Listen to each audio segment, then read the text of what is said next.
કેમ છો વિદ્યાર્થી મિત્રો? આવી ગયા છીએ ઇન્ડિયાના most lovable edtech platform call physics Wallah, અને હું કાર્તિક શાહ તમારું સ્વાગત કરું છું આપણી માતૃભાષા ગુજરાતીમાં ધોરણ 11 માટેની આપણી સ્પેશિયલ બેચ અભિયાન. અને અભિયાનના આજે આવી ગયા છીએ ઉષ્માગતિ શાસ્ત્ર ચેપ્ટરના ત્રીજા લેક્ચરમાં. બાળકો, આગળ પણ 4 ચેપ્ટર પતી ગયા અને આ ઉષ્માગતિશાસ્ત્ર ચેપ્ટર આપણું 5મું ચેપ્ટર છે અને એનો આજે ત્રીજો લેક્ચર છે. આશા રાખું છું તમે મસ્ત રીતે, જોરદાર રીતે, શાનદાર રીતે તૈયારી કરતા જ હશો જોડે જોડે. અને અને અને અને ડીપીપી જે એપ ઉપર, આપણી પીડબ્લ્યુ એપ ઉપર મોકલવામાં આવે છે એ ડીપીપી પણ સોલ્વ કરતા હશો. બરાબર છે? આજે આપણે વાત કરવા જઈ રહ્યા છીએ ઉષ્માગતિશાસ્ત્રના ત્રીજા લેક્ચરમાં પહોંચી ગયા છીએ. ગયા લેક્ચરમાં આપણે બહુ બધી મહત્વની વસ્તુઓ ભણ્યા હતા. શું શું ભણ્યા હતા? ગયા લેક્ચરમાં આપણે ઉષ્માગતિશાસ્ત્રનો પ્રથમ નિયમ ભણી ગયા હતા. સાથે સાથે શૂન્ય નિયમની પણ ચર્ચા કરી હતી. યસ. અને પછી આપણે જોયું હતું પ્રક્રિયા 2 ટાઈપની હોય, પ્રતિવર્તી અને અપ્રતિવર્તી પ્રક્રિયા, એ પણ જોઈ લીધું હતું. વળી આપણે ગયા લેક્ચરમાં એન્થાલ્પી વિશે માહિતી મેળવી હતી અને છેક છેલ્લે લેક્ચરમાં આપણે ઉષ્માધારિતા, ઉષ્મા ક્ષમતા, બંને વસ્તુ એક જ છે. ધ્યાન આપજો. કોઈ છોકરો કે સર અમારી સ્કૂલમાં તો ઉષ્માધારિતા શીખવાડ્યું છે, ઉષ્મા ક્ષમતા શીખવાડ્યું જ નથી, કોઈ ગભરાવું નહીં, બંનેનું મીનિંગ એક જ છે. આટલું ભણી ગયા હતા. આજે આપણે સૌથી પહેલા ઉષ્માધારિતા અને ઉષ્મા ક્ષમતા વિશેની જ વાત કરવાની છે. અને પછી આપણે આગળ આજે શું શું જોવાનું છે? દાખલાઓ ગણવાના છે, એન્થાલ્પીના પ્રકાર જોવાના છે, હેઝનો નિયમ અને બોન-હેબર ચક્ર, આટલી વસ્તુ આજે આપણે જોવાના છીએ. ક્લિયર છે બાળકો? ચલો શરૂઆત કરીએ પહેલા ઉષ્મા ક્ષમતાથી. ધ્યાન આપજો બેટા. શરૂઆત કરીએ છીએ આજે પહેલા આપણે ઉષ્મા ક્ષમતા અથવા તો ઉષ્માધારિતાથી. હા, એને બંને નામ કહેવાય એટલે આપણે તમારા માટે બંને લખીએ છીએ. તો બેટા આની વ્યાખ્યા બહુ સિમ્પલ હતી. આપેલ પદાર્થનું 1 ડિગ્રી સેલ્સિયસ જેટલું તાપમાન વધારવા માટે આપવી પડતી ઉષ્માને ઉષ્માધારિતા કહી દીધું હતું. વ્યાખ્યા હું ફરી નથી લખતો, માત્ર એનું સૂત્ર જણાવું છું. એનું સૂત્ર કંઈક આવું હતું કે આપવી પડતી ઉષ્માના લીધે તાપમાન વધતું હતું. ક્યુ પ્રપોઝનલ ટુ ડેલ્ટા ટી. ચલન દૂર કરી અને આપણે અચળાંક સી મૂક્યો હતો. આ સી અચળાંકને જ બેટા આપણે ઉષ્મા ક્ષમતા અથવા ઉષ્માધારિતા કીધું હતું. ક્લિયર છે? અને સી ને સૂત્રનો કરતા બનાવી દો તો સૂત્ર શું આવ્યું હતું બેટા? ક્યુ બાય ડેલ્ટા ટી. આટલું આપણને યાદ છે. ક્લિયર છે? આ સિવાય બાળકો ગઈ વખતે આપણે અન્ય 4 પ્રકારની ઉષ્મા ક્ષમતા જોઈ હતી. પહેલું હતું વિશિષ્ટ ઉષ્મા ક્ષમતા. વિશિષ્ટ ઉષ્મા ક્ષમતા એ પર્ટિક્યુલરલી 1 ગ્રામ માટે આપણે લખતા હતા અને એને CSP સ્પેશિયલ ઉષ્મા ક્ષમતા કીધું હતું. અને એ જો 1 ગ્રામ પદાર્થ માટેનું હોય તો આપણે એનું સૂત્ર શું લાયા હતા બાળકો? યાદ કરો.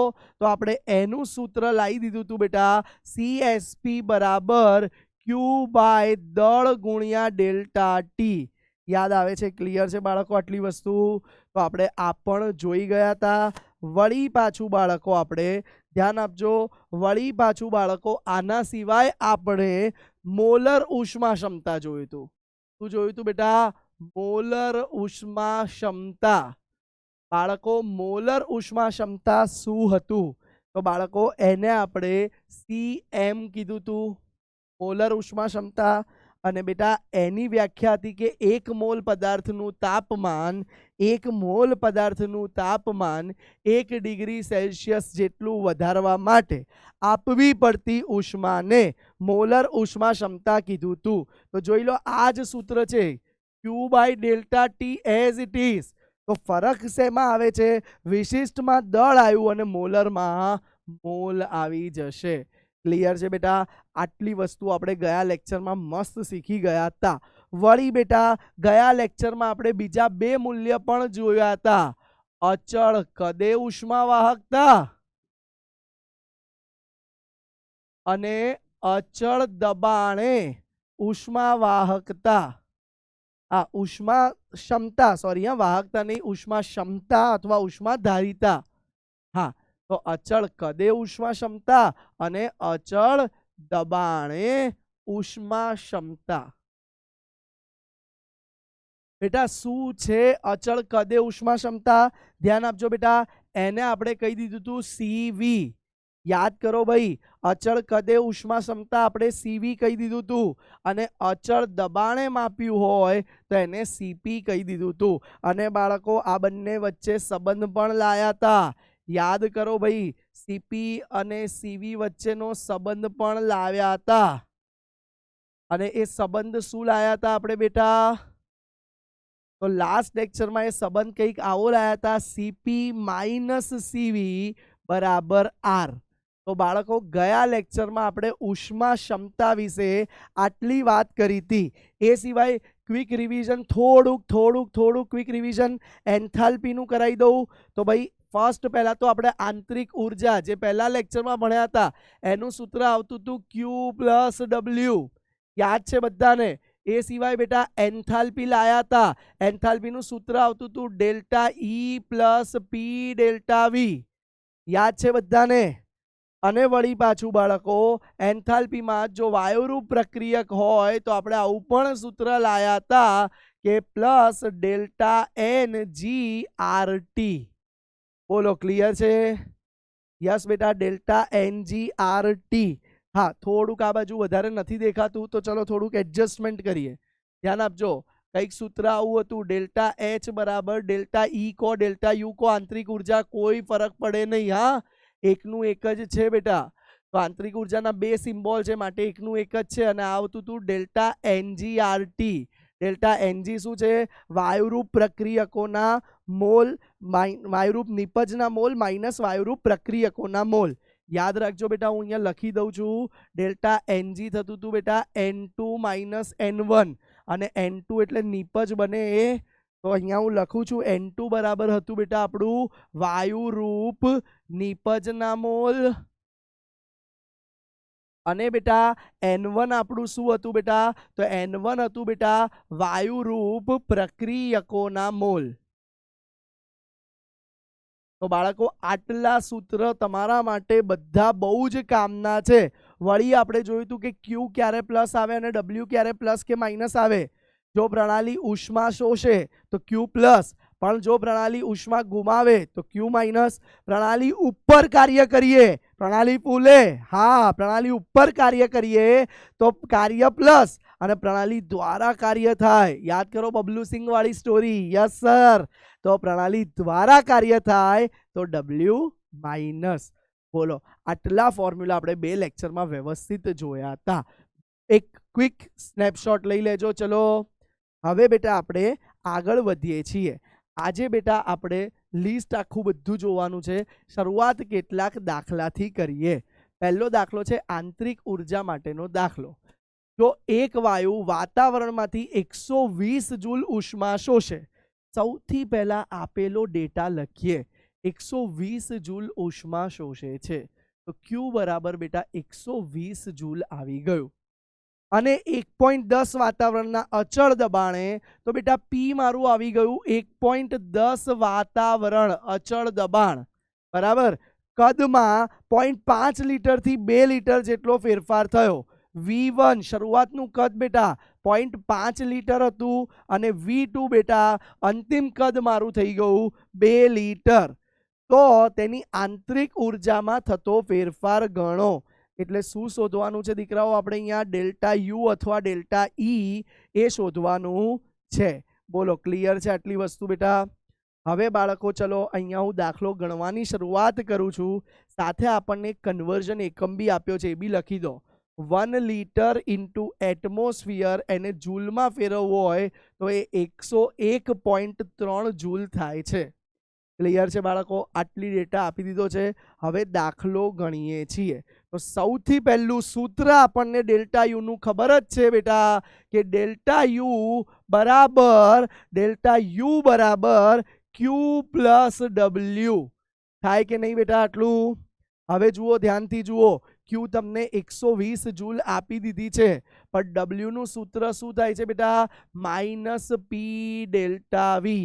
અચળ દબાણે કદનો ફેરફાર એટલે માઇનસ પી ડેલ્ટા વી લખી શકાય.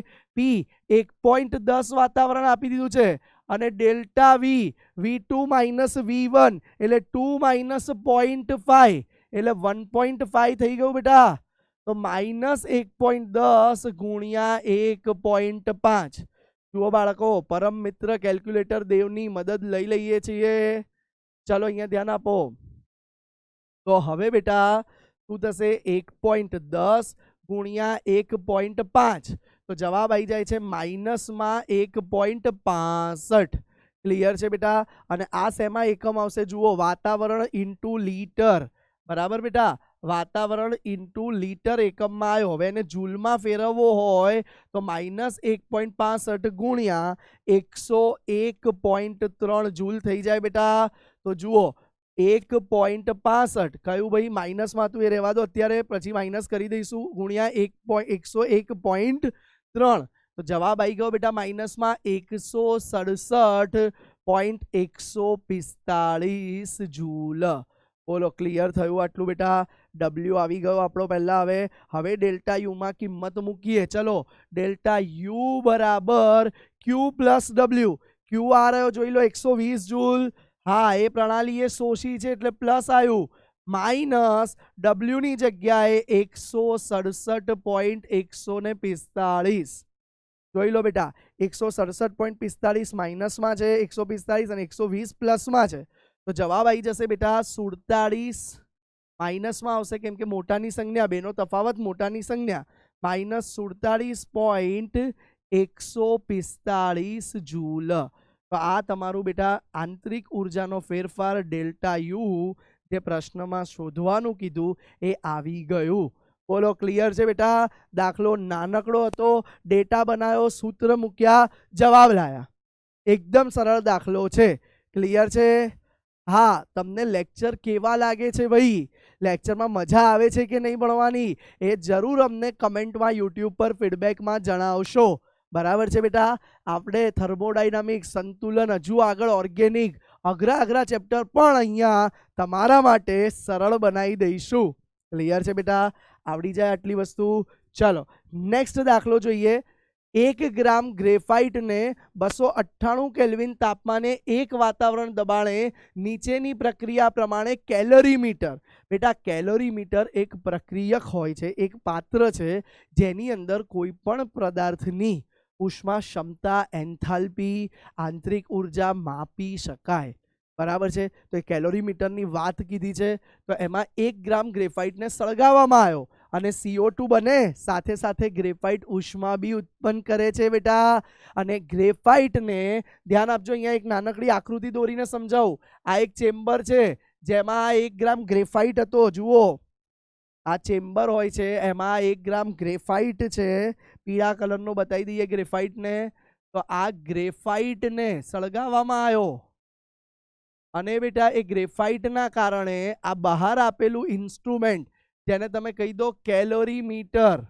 કયું ઇન્સ્ટ્રુમેન્ટ છે ભાઈ? કેલરીમીટર. જે હીટ મેળવશે.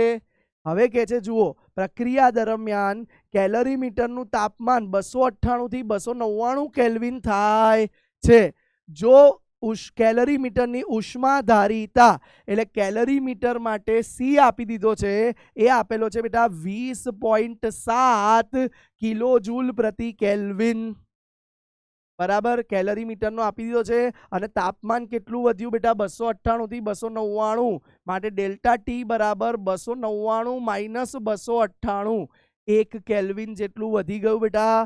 તો ઉપરની પ્રક્રિયાની એન્થાલ્પી શોધો.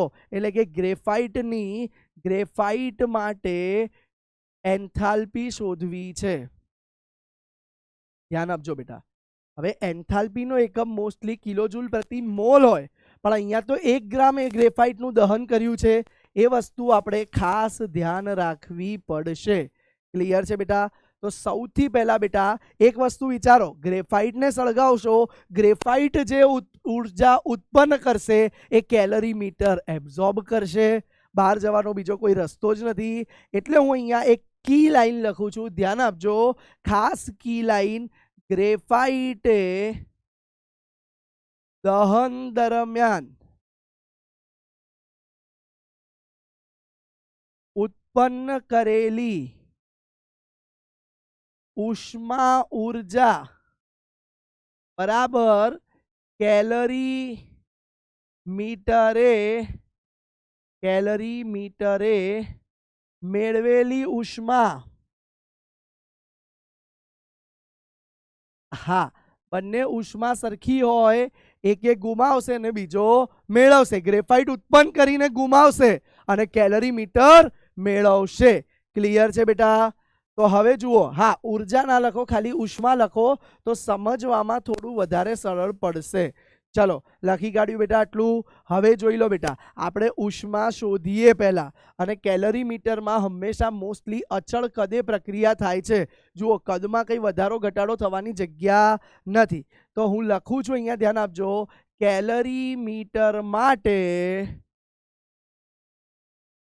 QV અચળ કદે થાય છે બરાબર સી ડેલ્ટા ટી. લખી શકાય બેટા, QV બરાબર સી ડેલ્ટા ટી. તો 1 ગ્રામ ગ્રેફાઇટે 1 ડિગ્રી તાપમાન વધાર્યું એટલે ડેલ્ટા ટી 1, અને સી આપેલો છે તમારો 20.7. તો QV તમારો કેટલો આવી ગયો બેટા? 20.7 કિલો જૂલ. બરાબર છે બેટા? આ કિલો જૂલ તો 1 ગ્રામ ગ્રેફાઇટ આપ્યું. 1 મોલ માટેની ઉષ્મા જોઈતી હોય આપણે, ધ્યાન આપો, 1 મોલ ગ્રેફાઇટની ઉષ્મા, કારણ કે ભાઈ પ્રક્રિયા તો મોલમાં થાય છે અને મોલ માટેની પ્રક્રિયા માટે ડેલ્ટા એચ શોધવું છે. તો 1 મોલ ગ્રેફાઇટની ઉષ્મા બરાબર લખી શકો તમે, ધ્યાન આપો, ઉષ્મા માટે હું લખું છું, ધ્યાન આપજો, 1 ગ્રામ કાર્બન હતું તો 20.7 કિલો જૂલ મળ્યું. તો 1 મોલ કાર્બનનું દળ કેટલું થાય? મોલર દળ જેટલું બેટા. તો તમે લખી શકો અહીંયા કે 12 ગ્રામ કૌંસમાં 1 મોલ જો કાર્બન હોય તો એની ઉર્જા કેટલી થશે? ધ્યાન આપજો દીકરાઓ. તો ક્રોસ ગુણાકાર કરી દઈએ ભાઈ. તો QV બરાબર 20.7 ગુણ્યા 12, અને એ પણ કિલો જૂલ, અને હવે કહી ગયું બેટા પ્રતિ મોલ, કેમ કે 1 મોલ કરી કાઢ્યો આપણે. 12 ગ્રામ એટલે 1 મોલ કહેવાય, એટલે આ પ્રતિ મોલ આવી ગઈ. તો 20.7 ને 12 વડે ગુણી દઈએ. ચલો, 20.7 ને 12 વડે ગુણી દેતા મળી ગયો જવાબ. શું મળે છે બેટા? 248.4 કિલો જૂલ પ્રતિ મોલ. હવે બેટા આને વૈજ્ઞાનિક સંકેત પદ્ધતિમાં લખવું હોય તો 2.48 ગુણ્યા 10⁵ કિલો જૂલ પ્રતિ મોલ. હવે બાળકો, આ તો હજુ આપણે અચળ કદે ઉષ્મા શોધી, પણ આપણને પૂછ્યું છે એન્થાલ્પી. તો ભાઈ ઇમ્પોર્ટન્ટ લાઈન, આપણે જાણીએ છીએ કે એન્થાલ્પી ફેરફાર એ એમને નહીં મળે. એના માટે પહેલા આપણે આંતરિક ઉર્જા ફેરફાર જોવો પડે. તો આંતરિક ઉર્જા ફેરફાર શું થાય છે? અહીંયા ધ્યાન આપો, અચળ કદે જે ઉષ્માનું આપલે થાય એ આંતરિક ઉર્જા ફેરફાર જેટલું હોય બેટા. તો ડાયરેક્ટલી તમે લખી શકો અહીંયા આપણને કે આંતરિક ઉર્જા ફેરફાર પણ મળી ગયો 2.48 ગુણ્યા 10⁵ કિલો જૂલ પ્રતિ મોલ. હજુ આપણે ડેલ્ટા એચ શોધવું છે. તો નેક્સ્ટ એક પાનું લઉં છું, ધ્યાન આપો. તો ડેલ્ટા એચ નું સૂત્ર શું છે? ડેલ્ટા એચ બરાબર ડેલ્ટા યુ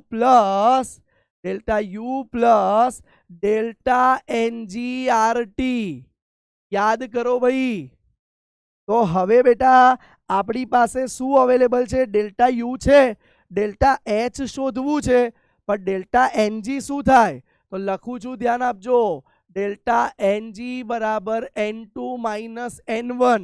એટલે કે શું હતું બેટા? ધ્યાન આપો, વાયુરૂપ નિપજના મોલ માઇનસ વાયુરૂપ પ્રક્રિયકના મોલ. હવે જુઓ બેટા, વાયુરૂપ નિપજના મોલ આગળ જોઈ લો, સમીકરણ જોઈ લો. વાયુરૂપ નિપજ કેટલી છે? આ રહી 1 મોલ અને વાયુરૂપ પ્રક્રિયક કેટલો છે એ પણ 1 મોલ. તો 1 માઇનસ 1 શું થઈ ગયું બેટા? 0. કેમ કે જુઓ કોઈ આવું ના કહેતા સર ગ્રેફાઇટ 1 + 1 2 છે. અરે આ તો ઘન સ્વરૂપમાં હોય ગ્રેફાઇટ, આપણે ખાલી વાયુરૂપ જોવાના છે. તો આનો 1 આનો 1, 1 માઇનસ 1 0. ક્લિયર? તો હવે આ 0 થઈ ગયું. તો જુઓ આખું પદ ડેલ્ટા એચ બરાબર ડેલ્ટા યુ પ્લસ 0. તો માટે ડેલ્ટા એચ બરાબર ડેલ્ટા યુ બરાબર જુઓ ડેલ્ટા યુ તો શોધેલો છે 2.48 ગુણ્યા 10^2. પણ હજુ બી જે લોકો આ જવાબ લાવી દે એનો દાખલો ખોટો પડે. અરે સર કેમ આખો દાખલો મસ્ત ગણ્યો તોય કેમ ખોટો પડ્યો? બેટા ધ્યાન આપજો, આ તો આપણે કેલરી મીટર માટેની ઉર્જા શોધી હતી.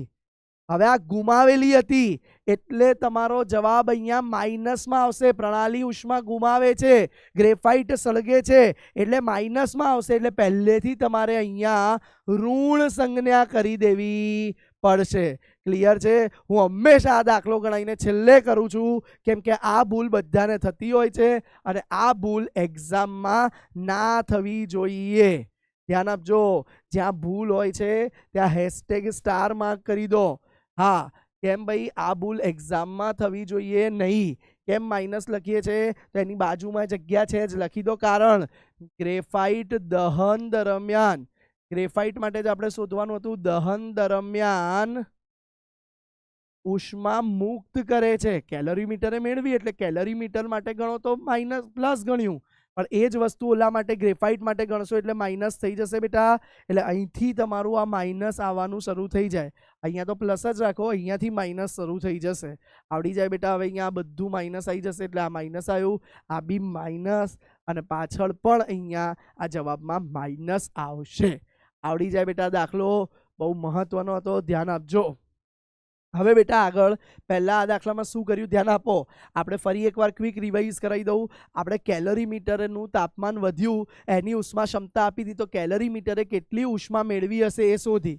હવે કેલરી મીટરે તો ઉષ્મા 1 ગ્રામમાંથી મેળવી હશે, પણ આપણે પ્રતિ મોલ ઉષ્મા શોધવી હોય તો 12 ગ્રામ કાર્બનની કેટલી એ ગણી કાઢી. તો કાર્બને આટલી મુક્ત કરી હશે ઉષ્મા. હવે એ ઉષ્માનો ફેરફાર અચળ કદે થાય તો એ તો બેટા આંતરિક ઉર્જા જેટલો થઈ ગયો. આપણે શોધવી હતી એન્થાલ્પી, તો આંતરિક ઉર્જા અને એન્થાલ્પી વચ્ચેનું સમીકરણ વાપર્યું, પણ અહીંયા વાયુરૂપ પ્રક્રિયક અને નિપજના મોલ સમાન હતા એટલા માટે બેટા આંતરિક ઉર્જામાં થતો ફેરફાર એન્થાલ્પી ફેરફાર જેટલો જ આવી જાય છે. બોલો ક્લિયર છે આટલી વસ્તુ? ચલો હવે આગળ હજુ એક નેક્સ્ટ દાખલો જોઈએ. પાણીની બાષ્પ સંપૂર્ણપણે વાયુ છે એવું ધારી લઈએ છીએ, બરાબર છે? તો 1 મોલ પાણીનો, ધ્યાન આપજો, 1 મોલ પાણી એટલે પાણીની બાષ્પનો, પહેલા કહે છે કે 1 મોલ પાણીનો એટલે કે H2O લિક્વિડનો 1 બાર દબાણે ને 100 કેલ્વિન 100 ડિગ્રી સેલ્સિયસ તાપમાને મોલર એન્થાલ્પી ફેરફાર આપી દીધો છે. મોલર એન્થાલ્પી ફેરફાર એટલે કે જ્યારે પાણીને લિક્વિડમાંથી વાયુમાં ફેરફાર કરશો તો એ દરમિયાન મોલર એન્થાલ્પી ફેરફાર એટલે પ્રતિ મોલ છે એટલે મોલર કહે છે, અને જે આપેલો છે આપણને 41 કિલો જૂલ પ્રતિ મોલ. બરાબર?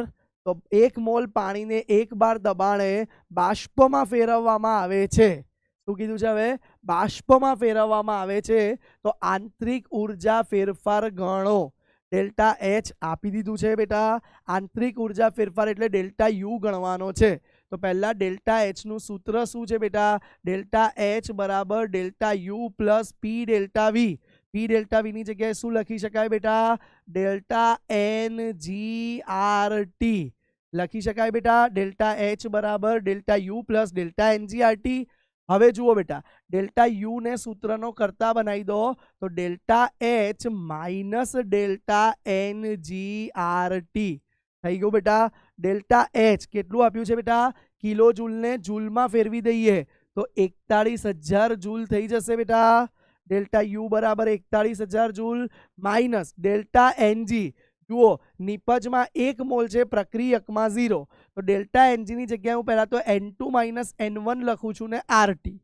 હવે આગળ બેટા નેક્સ્ટ સ્ટેપમાં આપણે જોઈએ છીએ, ધ્યાન આપો કે N2 તો નિપજ 1 મોલ છે અને N1 માં જોઈ લો વાયુ છે જ નહીં એટલે 0.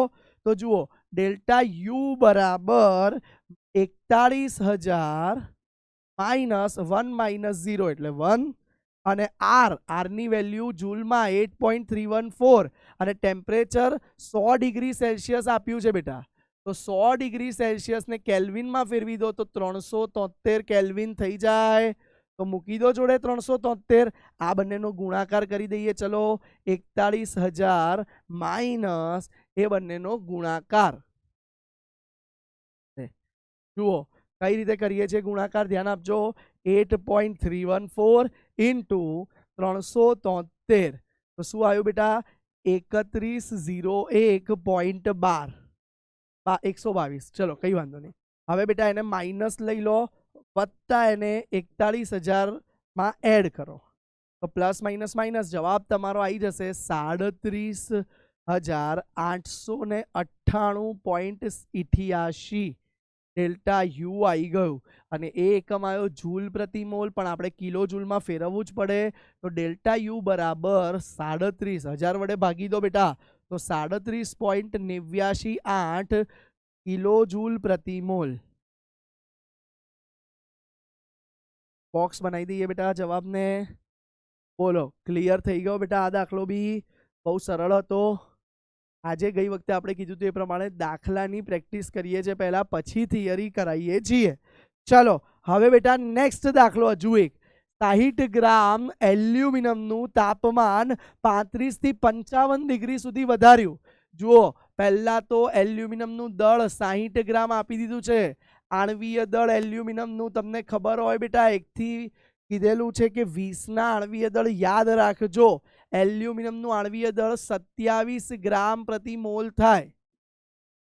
હવે કહે છે કે તાપમાન કેટલું વધ્યું બેટા? તો ડેલ્ટા ટી હું લખું છું 55 ડિગ્રી સેલ્સિયસ અંતિમ, 35 ડિગ્રી સેલ્સિયસ શરૂઆતનું. તો બેટા કેટલું આવશે? 55 માઇનસ 35 એટલે કે 20 ડિગ્રી સેલ્સિયસ આવ્યું. એ કેલ્વિનમાં 20 જ થાય. ઘણા બધા બાળકો અહીંયા મૂંઝાય છે, સર આ 20 ડિગ્રી સેલ્સિયસ બરાબર તમે 20 કેલ્વિન કઈ રીતે લખો છો? દીકરાઓ આ ફેરફાર છે, ધ્યાનથી જુઓ. આને કેલ્વિનમાં ફેરવો તો શું થાય બેટા? 55 વત્તા 273 થાય. આને બી કેલ્વિનમાં ફેરવો તો 35 વત્તા 273 થાય. બેની બાદ બાકી લઈ લો. 273 એમને જતા રહ્યા. 55 માઇનસ 35 જવાબ કેલ્વિનમાં પણ 20 કેલ્વિન આવી ગયો. બાળકો આ પોઈન્ટમાં ઘણા બધા વિદ્યાર્થીઓ ભૂલ કરે છે, એટલે ક્લિક કરી દો. આ ભૂલ થવી જોઈએ નહીં. બોલો ક્લિયર છે બેટા? ફેરફારમાં ડિગ્રી સેલ્સિયસ અને ડિગ્રી કેલ્વિન બંને સમાન થાય છે. ડન છે? સરસ. ચલો હવે જુઓ બેટા, આપણને ડેલ્ટા ટી આપી દીધું છે. હવે આગળ બીજી ડિટેલ શું આપી છે? મોલર ધારિતા, મોલર ઉષ્મા ધારિતા એટલે શું? સીએમ લખું. કેટલું આપ્યું છે બેટા? 24 જૂલ પ્રતિ મોલ પ્રતિ કેલ્વિન આપેલું છે. બહુ સરસ. આટલો ડેટા આપ્યો છે અને હવે કહે છે બેટા કે કેટલી ઉષ્મા આપવી પડશે. ઉષ્માની સંખ્યા એટલે કે ઉષ્માની મૂલ્ય શોધો. તો ચલો બેટા, સીએમ નું સૂત્ર શું હતું? સીએમ બરાબર ક્યુ ઇન્ટુ, જુઓ ભાઈ શું હતું યાદ કરો, ક્યુ બરાબર સીએમ ઇન્ટુ ડેલ્ટા ટી. તો સીએમ બરાબર ક્યુ ભાગ્યા ડેલ્ટા ટી ઇન્ટુ મોલ હતું. ક્લિયર છે? તો મોલની જગ્યાએ બેટા શું હું દળ ભાગ્યા આણવીય દળ લખી શકું. અને આ આણવીય દળ બેટા છેદનો છેદ અંશમાં જાય તો આણવીય દળ ઇન્ટુ ક્યુ ભાગ્યા દળ ઇન્ટુ ડેલ્ટા ટી થઈ શકે બેટા આટલું.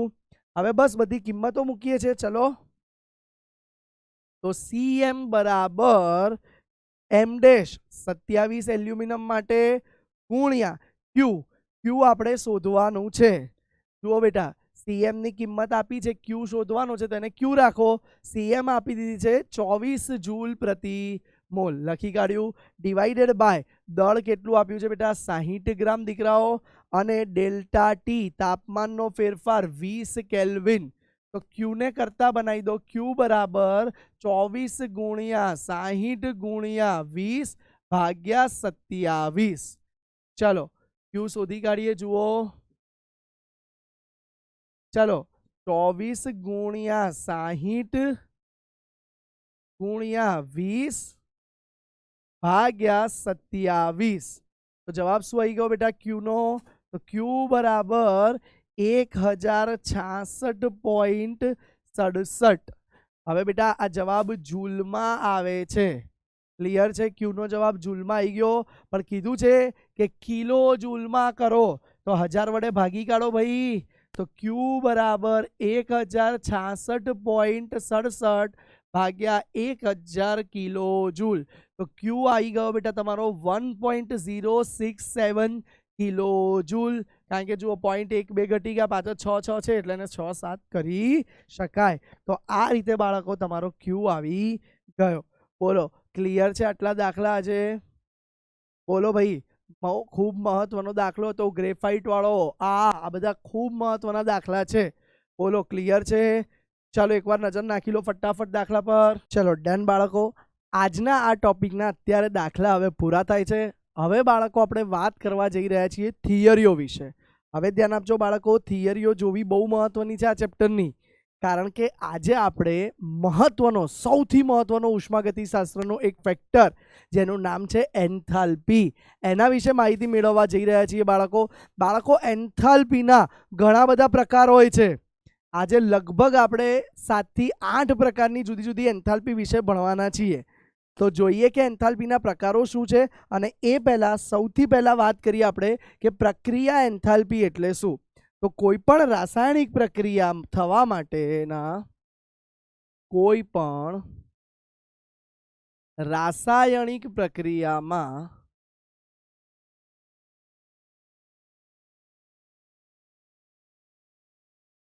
તેની નિપજની એન્થાલ્પીના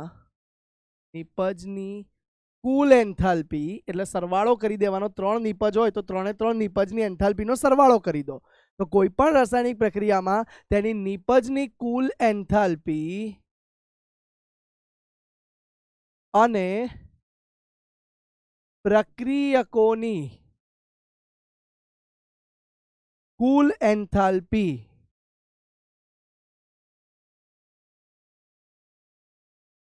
ના તફાવતને પ્રક્રિયા એન્થાલ્પી કહે છે. શું કહેવાશે બેટા? પ્રક્રિયા એન્થાલ્પી કહે છે.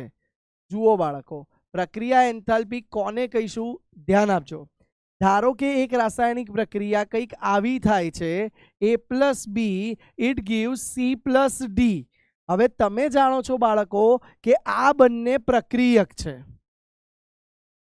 અને બાળકો આ બંને નિપજ છે. ક્લિયર? તો હવે ધ્યાન આપો. સપોઝ ધારો કે આ A ના A મોલ હોય, B ના B મોલ છે, C ના C છે અને D ના D મોલ છે. બરાબર? અને ઇક્વેશન આપણું બેલેન્સ છે. તો આ રાસાયણિક પ્રક્રિયાની એન્થાલ્પીને ડેલ્ટા RH કહેવાય છે, જેને તમે રિએક્શન એન્થાલ્પી અથવા પ્રક્રિયા, ગુજરાતીમાં પ્રક્રિયા એન્થાલ્પી કહી શકો છો. R for reaction. તો એનું મૂલ્ય શું આવશે બેટા? તો એનું મૂલ્ય આવશે ડેલ્ટા H ઓફ નિપજ. નિપજની કુલ એન્થાલ્પી એટલે આગળ સિગ્મા લગાવી દઈએ સરવાળા માટે. બરાબર? માઇનસ પ્રક્રિયકોની કુલ એન્થાલ્પી એટલે ડેલ્ટા H ઓફ પ્રક્રિયક. તો સર આ નિપજ અને પ્રક્રિયક માટેની એન્થાલ્પી હવે કઈ રીતે લખાશે? ધ્યાન આપજો. સપોઝ અહીંયા જે નિપજ આપણી 2 હતી તો લખી દો enthalpy of reaction of C. બરાબર છે? એના C મોલ હોવાથી C આગળ ગુણી કાઢ્યું, વત્તા D mall of enthalpy of reaction of D. D ની એન્થાલ્પી આપી હશે. આજે આપણે એન્થાલ્પી લઈશું ને એ મોસ્ટલી સર્જન એન્થાલ્પી લેવાય છે. સર્જન એન્થાલ્પી શું છે હમણાં આગળ જઈને ખબર પડશે, અત્યારે ધ્યાન આપો ખાલી. માઇનસ પ્રક્રિયક માટે, તો પ્રક્રિયક A ને B છે તો એન્થાલ્પી ઓફ A મોલ એટલે A વડે ગુણી કાઢ્યું અને B મોલ છે તો એને B વડે ગુણી કાઢો, એન્થાલ્પી ઓફ B. તો નિપજ માઇનસ પ્રક્રિયકના સરવાળા બરાબર આપણને રિએક્શન એન્થાલ્પી મળે છે. ક્લિયર છે બાળકો આ વસ્તુ? હવે અહીંયા એક કોરી સ્લાઇડ એડ કરી અને બીજી એક વસ્તુ લખું છું, પ્રમાણિત પ્રક્રિયા એન્થાલ્પી. તો સર આ પ્રમાણિત શબ્દ નવો આવ્યો, ધ્યાન આપજો. પ્રક્રિયા એન્થાલ્પી તો હતી જ, પણ સર આ પ્રમાણિત શબ્દ નવો શું આવ્યો? આગળ શું હતું? એકલું પ્રક્રિયા એન્થાલ્પી. હવે શું આવ્યું બેટા? પ્રમાણિત પ્રક્રિયા એન્થાલ્પી. તો આ પ્રમાણિત શબ્દ શું આવ્યો? ધ્યાન આપજો. તો પ્રમાણિતનો મતલબ છે, પ્રમાણિત ત્યારે જ લાગે જ્યારે તાપમાન 298 કેલ્વિન હોય અને દબાણ 1 વાતાવરણ હોય. કોઈ પણ પ્રક્રિયા, કોઈ પણ રાસાયણિક પ્રક્રિયા જો આ તાપમાનને દબાણ હેઠળ થાય તો ત્યારે તેની એન્થાલ્પી હોય એને પ્રમાણિત એન્થાલ્પી કહેવાય છે. તો બેટા પ્રમાણિત પ્રક્રિયા એન્થાલ્પીને ડેલ્ટા RH તરીકે ઓળખવામાં આવે છે. અને ઉપર શું આવી ગયું? નોટ. આ જે સંજ્ઞા છે બેટા દીકરાઓ, આ સંજ્ઞા પ્રમાણિત માટે છે. ક્લિયર છે બેટા? અને હવે સર એનું સૂત્ર શું આવે બેટા? તો એનું સૂત્ર આવી જાય છે બેટા, રિએક્શન એન્થાલ્પી પ્રમાણિત બરાબર સિગ્મા એનું એજ કોની એન્થાલ્પી હતી બેટા? ડેલ્ટા H ઓફ નિપજ બરાબર નિપજોની કુલ enthalpy minus sigma delta H of પ્રક્રિયક. બરાબર આવું સૂત્ર હતું. પણ હવે જુઓ અહીંયા પ્રમાણિત હોવાથી આ બંને પણ કેવું આવી જશે બેટા? પ્રમાણિત. બોલો ક્લિયર છે? એક ઉદાહરણ આપું છું. ઉદાહરણ તમારે યાદ રાખવાનું નથી, ખાલી જાણકારી માટે હું આપું છું. અને વેલ્યુ જે હું આપીશ એ પણ ખાલી ને ખાલી જાણકારી માટે છે, તમારે યાદ રાખવાની નથી.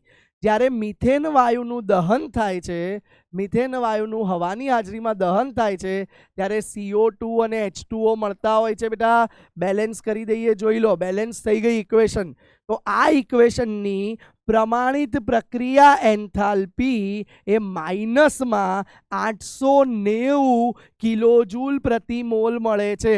અને યાદ કરો બાળકો, આપણે ભણેલા છીએ, જો ડેલ્ટા H ની કિંમત ઋણ આવે એટલે કે જો એન્થાલ્પીની વેલ્યુ ઋણ છે તો એ પ્રક્રિયા નક્કી કેવી હોય છે?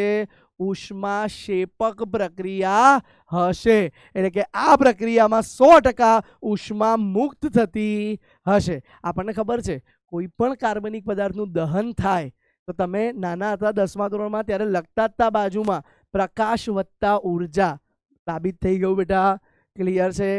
જો આ પ્રક્રિયાને 298 કેલ્વિન તાપમાનને 1 દબાણે કરવામાં આવે, મિથેન વાયુ અવસ્થામાં હોય, ઓક્સિજન પણ વાયુ અવસ્થામાં છે, જોડે કાર્બન ડાયોક્સાઇડ ને પાણી પણ વાયુ મળશે, બાષ્પ મળશે. ક્લિયર છે? તો આ પ્રક્રિયાની આ રીતે પ્રમાણિત એન્થાલ્પી લખી શકાય. ક્લિયર છે? પ્રમાણિત એન્થાલ્પીમાં 2 કન્ડિશન બાળકો ધ્યાનમાં રાખવાની છે. 298 કેલ્વિન તાપમાન હોવું જોઈએ અને 1 વાતાવરણ દબાણ, અથવા તો નવા લેટેસ્ટ સિલેબસ પ્રમાણે ઘણીવાર 1 બાર પણ કહે છે. હવે બાર ને વાતાવરણ વચ્ચે એટલો ફરક નથી એટલે બંને સરખું ગણી લેવું. ક્લિયર છે આટલી વસ્તુ? ચાલો હવે આપણે જોઈએ નેક્સ્ટ એન્થાલ્પી જે છે બાળકો, આ પણ બહુ મહત્વની છે, પ્રમાણિત સર્જન એન્થાલ્પી. ધ્યાન આપજો. તો શું છે બાળકો પ્રમાણિત સર્જન એન્થાલ્પી? ધ્યાન આપો. જ્યારે 1 મોલ નિપજ, ભાઈ જ્યારે 1 મોલ નિપજ પ્રમાણિત સ્થિતિએ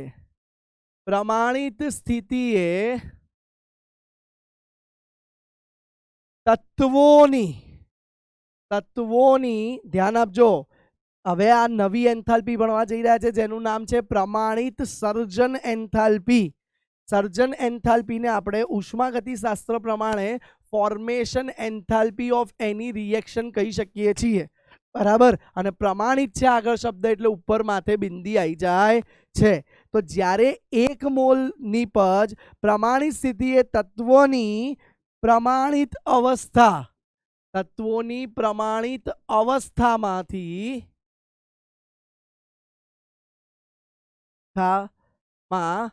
પ્રક્રિયા કરી અને મળે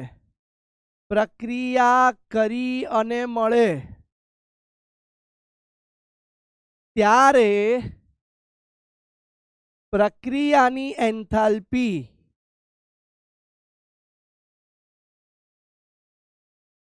એ પ્રમાણિત સર્જન એન્થાલ્પી કહેવાય છે. પ્રમાણિત સર્જન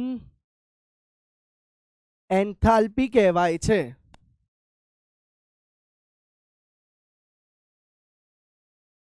ધ્યાન આપજો બાળકો. એનો મતલબ શું છે? ધારો કે ઉદાહરણ તરીકે હું લઉં છું, ધ્યાન આપજો, ઉદાહરણ તરીકે હું લઉં છું હાઇડ્રોજન વાયુ વત્તા ઓક્સિજન વાયુ બંને પ્રક્રિયા કરી અને પાણી પ્રવાહી બનાવશે અને 1 મોલ જ છે. તો આ પ્રક્રિયાની એન્થાલ્પીને આપણે ફોર્મેશન એન્થાલ્પી એટલે કે સર્જન એન્થાલ્પી કહી શકીએ. ધ્યાન આપો, સર્જન એન્થાલ્પી માટેના ક્રાઇટેરિયા છે, સર્જન એન્થાલ્પી માટેના નિયમ છે. દરેક પ્રક્રિયાની એન્થાલ્પીને સર્જન એન્થાલ્પી ના કહેવાય. તો સર્જન એન્થાલ્પી માટેના નિયમો જુઓ. એમાં પહેલો નિયમ નિપજ 1 મોલ જ હોવી જોઈએ. 1 થી ઓછી અડધો મોલ બી ના ચાલે કે 1 થી વધારે પણ ના ચાલે. નિપજ 1 મોલ જ હોવી જ જોઈએ. ક્લિયર છે બાળકો? તો જોઈ લો, અહીંયા તો પાણી 1 મોલ મળ્યું છે માટે નિપજ 1 મોલ થઈ ગઈ છે. બીજો અગત્યનો મુદ્દો, નિપજ જે પ્રક્રિયકોમાંથી બને છે તે તત્વો જ હોવા જોઈએ અને તે પણ તેઓની પ્રમાણિત અથવા તો સૌથી સ્થાયી અવસ્થામાં હોવા જોઈએ. જુઓ બેટા, આમાં 2-3 વસ્તુ ખાસ ધ્યાનમાં રાખવાની છે. નિપજ બની તો જે પ્રક્રિયક વપરાયા એ તત્વ સ્વરૂપે જ હોવા જોઈએ. તો હાઇડ્રોજન તત્વ જ છે, ઓક્સિજન પણ તત્વ જ છે, એકલું તત્વ ચાલશે નહીં. એ પછી પણ આમાં કહે છે કે તત્વ સાથે એની પ્રમાણિત સ્થિતિમાં. હવે ધ્યાન આપો, તત્વોની પ્રમાણિત સ્થિતિ એટલે શું?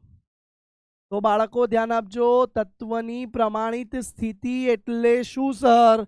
તો બાળકો, તત્વની પ્રમાણિત સ્થિતિ કોને કહેવાય? તો બાળકો 25 ડિગ્રી સેલ્સિયસે જો હાઇડ્રોજન વાયુમાં હોય તો હાઇડ્રોજન વાયુ એની પ્રમાણિત સ્થિતિ થઈ. 25 ડિગ્રી સેલ્સિયસે એટલે કે 298 કેલ્વિને ઓક્સિજન વાયુ અવસ્થામાં જ છે તો એની પ્રમાણિત સ્થિતિ. આયરન ઘન અવસ્થામાં છે તો એની પ્રમાણિત સ્થિતિ. કાર્બનના 3 અપર રૂપો મળે છે, એમાંથી કાર્બનનું ગ્રેફાઇટ જ અપર રૂપ સૌથી પ્રમાણિત ગણાય છે. ક્લિયર છે? ખાલી ગ્રેફાઇટ અપર રૂપ જ પ્રમાણિત ગણાશે. એ જ રીતે બેટા સલ્ફરના બી ઘણા મળે છે, રોમ્બિક ને મોનોક્લિનિક. એમાંથી રોમ્બિક સલ્ફર જ સ્થાયી અપરરૂપ ગણાશે. જો આ બંને કન્ડિશન પૂરેપૂરી ફલિત થતી હોય તો જ એ પ્રક્રિયાની એન્થાલ્પીને પ્રમાણિત સર્જન એન્થાલ્પી કહેવાય. ફોર એક્ઝામ્પલ જુઓ, અહીંયા હું તમારા માટે કેટલીક પ્રક્રિયાઓ લખું છું અને એ પ્રક્રિયાઓ શું પ્રમાણિત એન્થાલ્પી કહેવાય કે નહીં એ તમારે જવાબ આપવાના છે. ચલો ધ્યાન આપજો. એ પ્રક્રિયાની એન્થાલ્પીને પ્રમાણિત સર્જન એન્થાલ્પી કહેવાશે કે નહીં એ તમારે જવાબ આપવાના છે. અહીંયા 4 હું કરીને બતાવીશ અને બીજી 2-3 તમને હોમવર્કમાં આપું છું. ધ્યાન આપજો. ચલો, પહેલી પ્રક્રિયા હું બતાવું છું, ધ્યાન આપો. આગળ પણ બતાવી, H2 વાયુ વત્તા ½ મોલ O2 વાયુ, ઇટ ગીવ્સ H2O લિક્વિડ. તો આ પ્રક્રિયા શું સર્જન એન્થાલ્પી કહેવાશે? આ પ્રક્રિયા માટેની એન્થાલ્પી એ પાણીની સર્જન એન્થાલ્પી કહેવાશે કે નહીં? સર્જન એન્થાલ્પી નિપજની જ જોઈએ છે આપણે, પણ એ કહેવાશે કે નહીં એ જોવાનું છે. હવે બીજી પ્રક્રિયા બતાવું છું, ધ્યાન આપજો. બીજી પ્રક્રિયા આના જેવી જ પ્રક્રિયા બતાવું છું, H2 વત્તા Br2, ઇટ ગીવ્સ 2HBr. તો જુઓ, ઉપરની એન્થાલ્પી જે છે એને ફોર્મેશન એન્થાલ્પી સ્ટાન્ડર્ડ કન્ડિશન છે એ કહેવાશે કે પછી રિએક્શન એન્થાલ્પી કહેવાશે? જો ફોર્મેશન ના હોય તો કોઈ પણ સમીકરણ માટેની એન્થાલ્પીને પ્રક્રિયા એન્થાલ્પી એટલે કે રિએક્શન એન્થાલ્પી કહેવાય. ચલો આ બીજા માટે બી આપણે જજ કરીશું કે આની આ ફોર્મેશન એન્થાલ્પી કહેવાય કે રિએક્શન એન્થાલ્પી કહેવાય. ત્રીજું સમીકરણ લખું છું, ધ્યાન આપજો કે કાર્બન, અને એમાં બી કાર્બન કયા સ્વરૂપમાં? હીરા સ્વરૂપમાં. તો કાર્બન હીરો છે, એની જોડે દહન કરાવો અને વાયુ ઓક્સિજન લઈ લો અને બને છે CO2 વાયુ. તો શું આ પ્રક્રિયાની એન્થાલ્પી પ્રમાણિત એન્થાલ્પી કહેવાશે, પ્રમાણિત સર્જન એન્થાલ્પી કહેવાશે કે પછી પ્રમાણિત પ્રક્રિયા એન્થાલ્પી કહેવાશે? આપણે જજ કરવાનું છે બેમાંથી કયું કહેવાય. અને ત્રીજી હજુ પ્રક્રિયા લખું છું, ધ્યાન આપજો.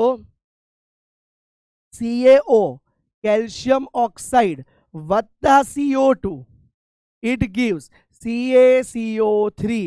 જુઓ આ સોલિડ, આ વાયુ અને આ પણ વાયુ, આ સોલિડ સોરી. તો આની પણ એન્થાલ્પી કઈ કહેવાશે? ફોર્મેશન એન્થાલ્પી કહેવાશે કે પછી રિએક્શન એન્થાલ્પી કહેવાશે? આ જવાબ અત્યારે મેળવીશું. હોમવર્કમાં આવા બે સોલ્વ કરવા આપું છું. ધ્યાન આપજો, હોમવર્કમાં પણ આવા બે સવાલ સોલ્વ કરવા આપું છું. કાર્બન પણ ગ્રેફાઇટ સ્વરૂપે આ વખતે વત્તા O2 વાયુ સ્વરૂપે, ઇટ ગીવ્સ CO2 વાયુ સ્વરૂપે. તો આ એન્થાલ્પી કઈ છે? તમારો ઓપ્શન લખજો. જો આને પ્રમાણિત પ્રક્રિયા એન્થાલ્પી કહેવાય તો 1 લખજો, અથવા જો આને પ્રક્રિયા એન્થાલ્પીની જગ્યાએ ફોર્મેશન એન્થાલ્પી કહેવાય. જો આ બાજુ સિક્વન્સ બદલી કાઢું છું, 1 ને 2 તમે કમેન્ટમાં એ રીતે પ્રોપર આન્સર કરજો. આ 4 હજુ હું શીખવાડું છું, થોડીક ધીરજ રાખો.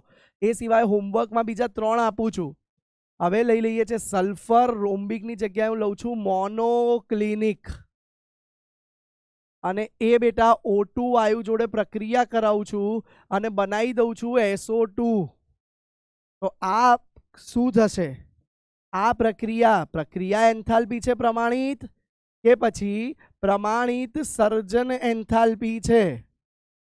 મને કમેન્ટમાં બતાવજો આ જવાબો. અને છેલ્લો ત્રીજો ક્વેશ્ચન હજુ પણ તમારે ઓપ્શન જ લખવાના છે, 1 કે 2. છેલ્લો ઓપ્શન આપણે ગણી લઈએ. એક મિનિટ, હા જુઓ ઉભા રહો. છેલ્લો ઓપ્શન એક લખી લઈએ સમીકરણ.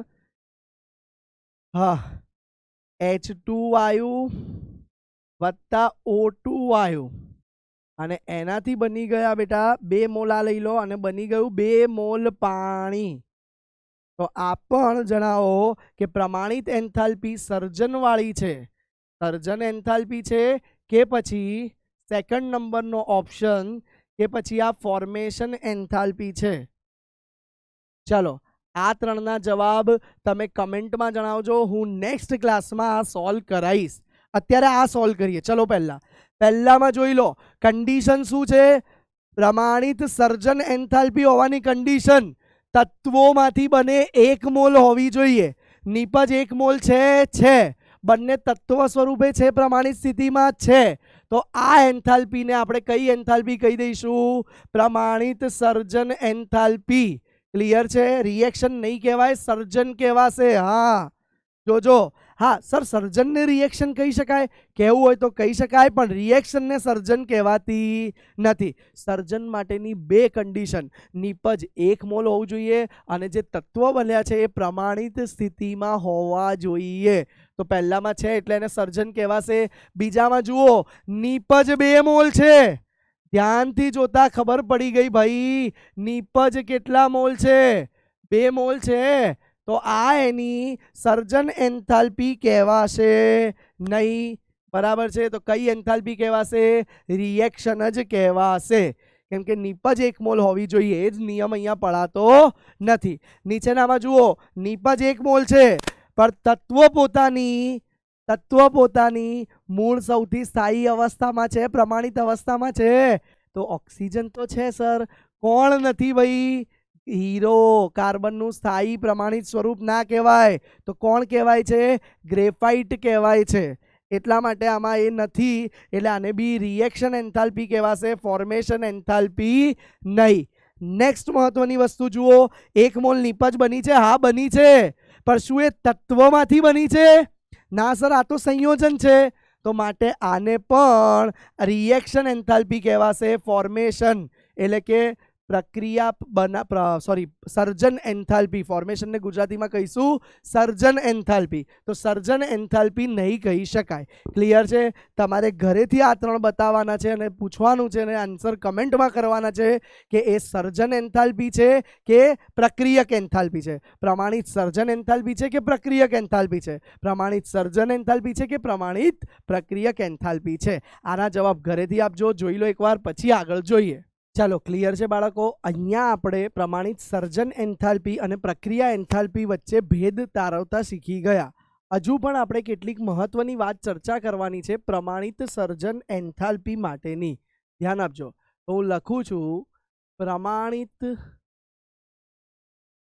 સર્જન એન્થાલ્પી. એના કેટલાક અગત્યના પોઈન્ટ ડિસ્કસ કરવા જઈ રહ્યા છીએ. તો બેટા પ્રમાણિત સર્જન એન્થાલ્પીને આપણે જોઈ લીધું કહીએ છીએ ડેલ્ટા ફોર્મેશન એન્થાલ્પી. બરાબર છે? તો યાદ રાખજો બેટા, એનો પહેલો મહત્વનો પોઈન્ટ છે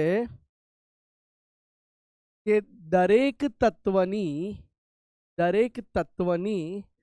પ્રમાણિત સ્થિતિમાં પ્રમાણિત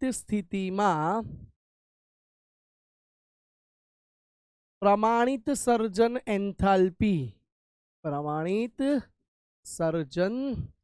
એન્થાલ્પી હંમેશા શૂન્ય મળે છે.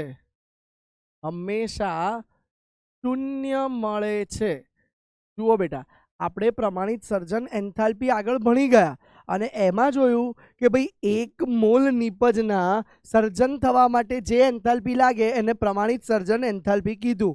અને અહીંયા આપણે ડિસ્કસ કરીએ છીએ કે જે તત્વને જ્યારે બનાવવામાં આવે છે, બરાબર, તત્વમાંથી સંયોજન 1 મોલ બને ત્યારે જે એન્થાલ્પી શોધી એને પ્રમાણિત સર્જન એન્થાલ્પી કહેવાય છે. પણ તત્વની સર્જન એન્થાલ્પી શું હશે? તો તત્વની પ્રમાણિત સ્થિતિમાં, એટલે કે સ્થાયી સ્વરૂપ ગણો અથવા પ્રમાણિત સ્થિતિ, ત્યારે તેની એન્થાલ્પી સર્જન એન્થાલ્પી હંમેશા શૂન્ય ગણાય છે. ફોર એક્ઝામ્પલ તમને કહી દે, ફોર્મેશન એન્થાલ્પી ઓફ કાર્બન એ બી કયા ફોર્મમાં બેટા? ગ્રેફાઇટ ફોર્મમાં. તો એની સર્જન એન્થાલ્પી કેટલી મળે છે? શૂન્ય મળે છે. તમને ધારો કે કહી દે કે પ્રમાણિત સર્જન એન્થાલ્પી હાઇડ્રોજન વાયુની, બરાબર, ગેસિયસ સ્ટેટ લખી દે તો એનો ભાઈ પ્રમાણિત અવસ્થા જ છે, તો એની પણ સર્જન એન્થાલ્પી શૂન્ય. તો દરેક તત્વની પ્રમાણિત સ્થિતિમાં સર્જન એન્થાલ્પી હંમેશા શૂન્ય લઈએ છીએ. અને બીજો મહત્વનો પોઈન્ટ છે કે ભાઈ પ્રમાણિત સર્જન એન્થાલ્પીનો ઉપયોગ કરી પ્રમાણિત, અરે હા, જોડણીમાં થોડું સુધાર દેજો ભાઈ. હા, મારું ગુજરાતી થોડું એક્સ્ટ્રીમ સારું છે. હા, એટલે થોડુંક જોડણી ક્લિયર કરી દઈએ. પ્રમાણિત સર્જન એન્થાલ્પી આવશે. હા, તો હવે જુઓ, પ્રમાણિત સર્જન એન્થાલ્પીનો ઉપયોગ કરીને, એનો બેટા પ્રમાણિત સર્જન એન્થાલ્પીનો ઉપયોગ કરીને આપણે રાસાયણિક પ્રક્રિયાની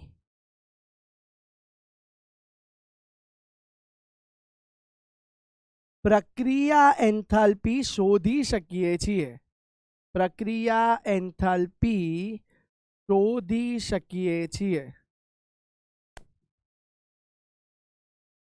ધ્યાન આપજો. તો ભાઈ પ્રક્રિયા એન્થાલ્પી ફોર્મેશન એન્થાલ્પીના સંદર્ભમાં શું થાય છે? તો રિએક્શન એન્થાલ્પી એટલે કે પ્રક્રિયા એન્થાલ્પી બરાબર સિગ્મા ફોર્મેશન એન્થાલ્પી ઓફ નિપજ, એટલે કે નિપજોની ફોર્મેશન એન્થાલ્પીનો સરવાળો માઇનસ ફોર્મેશન એન્થાલ્પી ઓફ પ્રક્રિયક. તો બેટા પ્રક્રિયકો, નિપજોની અને પ્રક્રિયકોની ફોર્મેશન એન્થાલ્પીનો તફાવત લઈ લો અને સરવાળો તો છે જ. વધારે નિપજ હોય તો સરવાળો, વધારે પ્રક્રિયા હોય તો સરવાળો, પ્રક્રિયકો હોય તો આ તફાવતથી આપણે પ્રક્રિયા એન્થાલ્પી પણ શોધી શકીએ છીએ. બોલો, ક્લિયર છે આટલો કન્સેપ્ટ બેટા? હવે જુઓ બેટા, નેક્સ્ટ એક MCQ સોલ્વ કરીએ. ચલો, તો પ્રમાણિત સર્જન એન્થાલ્પીનો MCQ છે. બધા જ તત્વની એન્થાલ્પી તેમના પ્રમાણિત અવસ્થામાં, હમણાં જ આગળ લખ્યું ભાઈ, તત્વની પ્રમાણિત અવસ્થામાં એન્થાલ્પી હંમેશા 1 નહીં 0 મળે છે. બોલો, ક્લિયર છે? સમજાઈ ગયું હશે? ચલો હવે આગળ નેક્સ્ટ સ્લાઇડ પર જઈએ અને સમજીએ આજે દહનની પ્રમાણિત એન્થાલ્પી. ભાઈ દહન, તમને ખબર છે જ્યારે પદાર્થને હવાની હાજરીમાં ઓક્સિજન સંપૂર્ણ મળે તે રીતે સળગાવવામાં આવે તો એ પ્રક્રિયાને દહન એન્થાલ્પી કહેવાય છે. તો હું લખું છું, ધ્યાન આપજો. જ્યારે 1 મોલ પદાર્થને હવાની હાજરીમાં સંપૂર્ણ દહન થતા મોટા ભાગના કેસમાં દહન એન્થાલ્પી આપવી ના પડે, ઉત્પન્ન જ થાય. કાર્બનિક જેવા પદાર્થને સળગાવો, દહન કરાવો તો ઉર્જા ઉત્પન્ન જ કરે છે. હા, શરૂઆત કરાવવા થોડુંક સ્પાર્ક આપવો પડે, પણ પછી તો દહન ચાલુ થાય ત્યારે ઓટોમેટિક જ થાય છે. તો જ્યારે 1 મોલ પદાર્થને હવાની હાજરીમાં સંપૂર્ણ દહન થતા ઉત્પન્ન થતી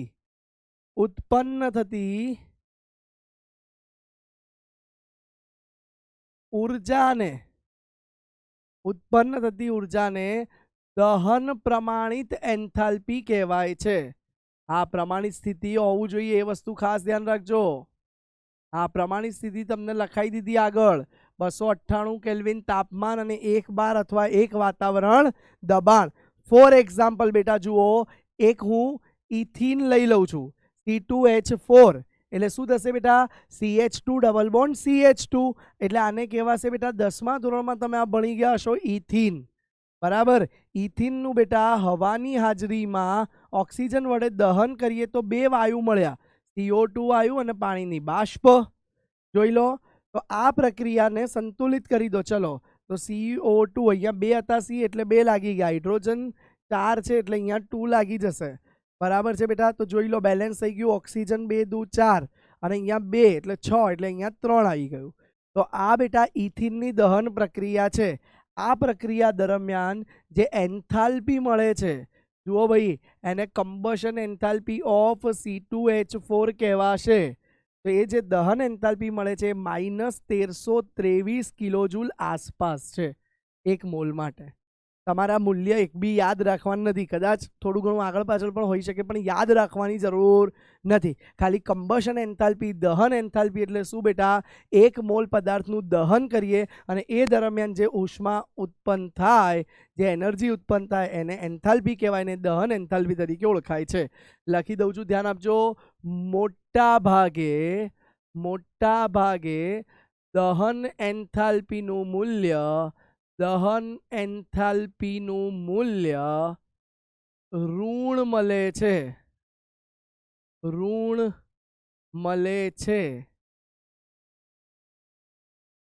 હા, ઋણ મળે છે, જે દર્શાવે છે કે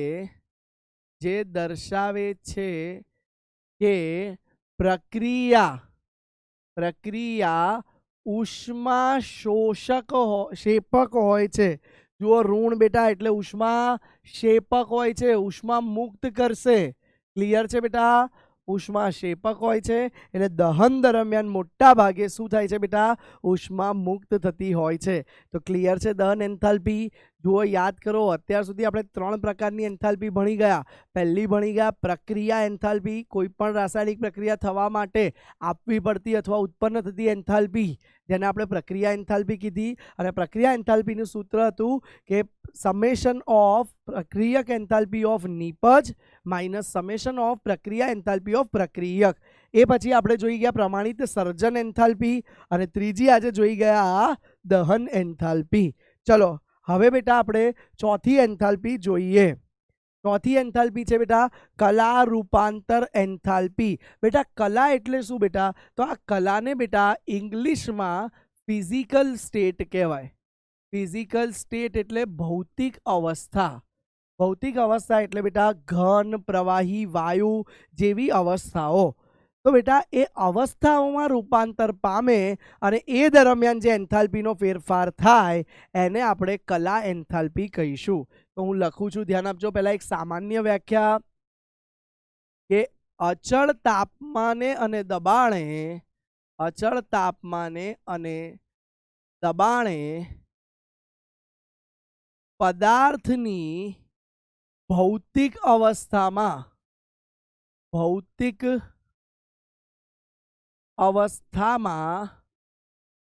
ફેરફાર થાય ત્યારે થતા એન્થાલ્પી ફેરફારને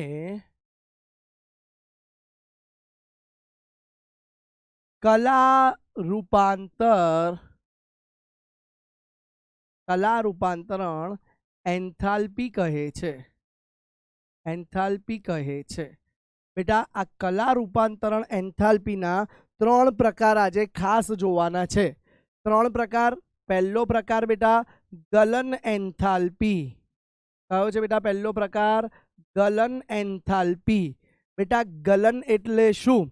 તો ભાઈ 1 મોલ ઘનને, આને ગલન બી કહી શકો, પિઘલન પણ કહી શકો, 1 મોલ ઘનને પ્રવાહીમાં અચળ તાપમાને અને દબાણે રૂપાંતર પામતા જે એન્થાલ્પી ફેરફાર થાય, ધ્યાન આપજો, 1 મોલ ઘન પદાર્થને અચળ તાપમાને અને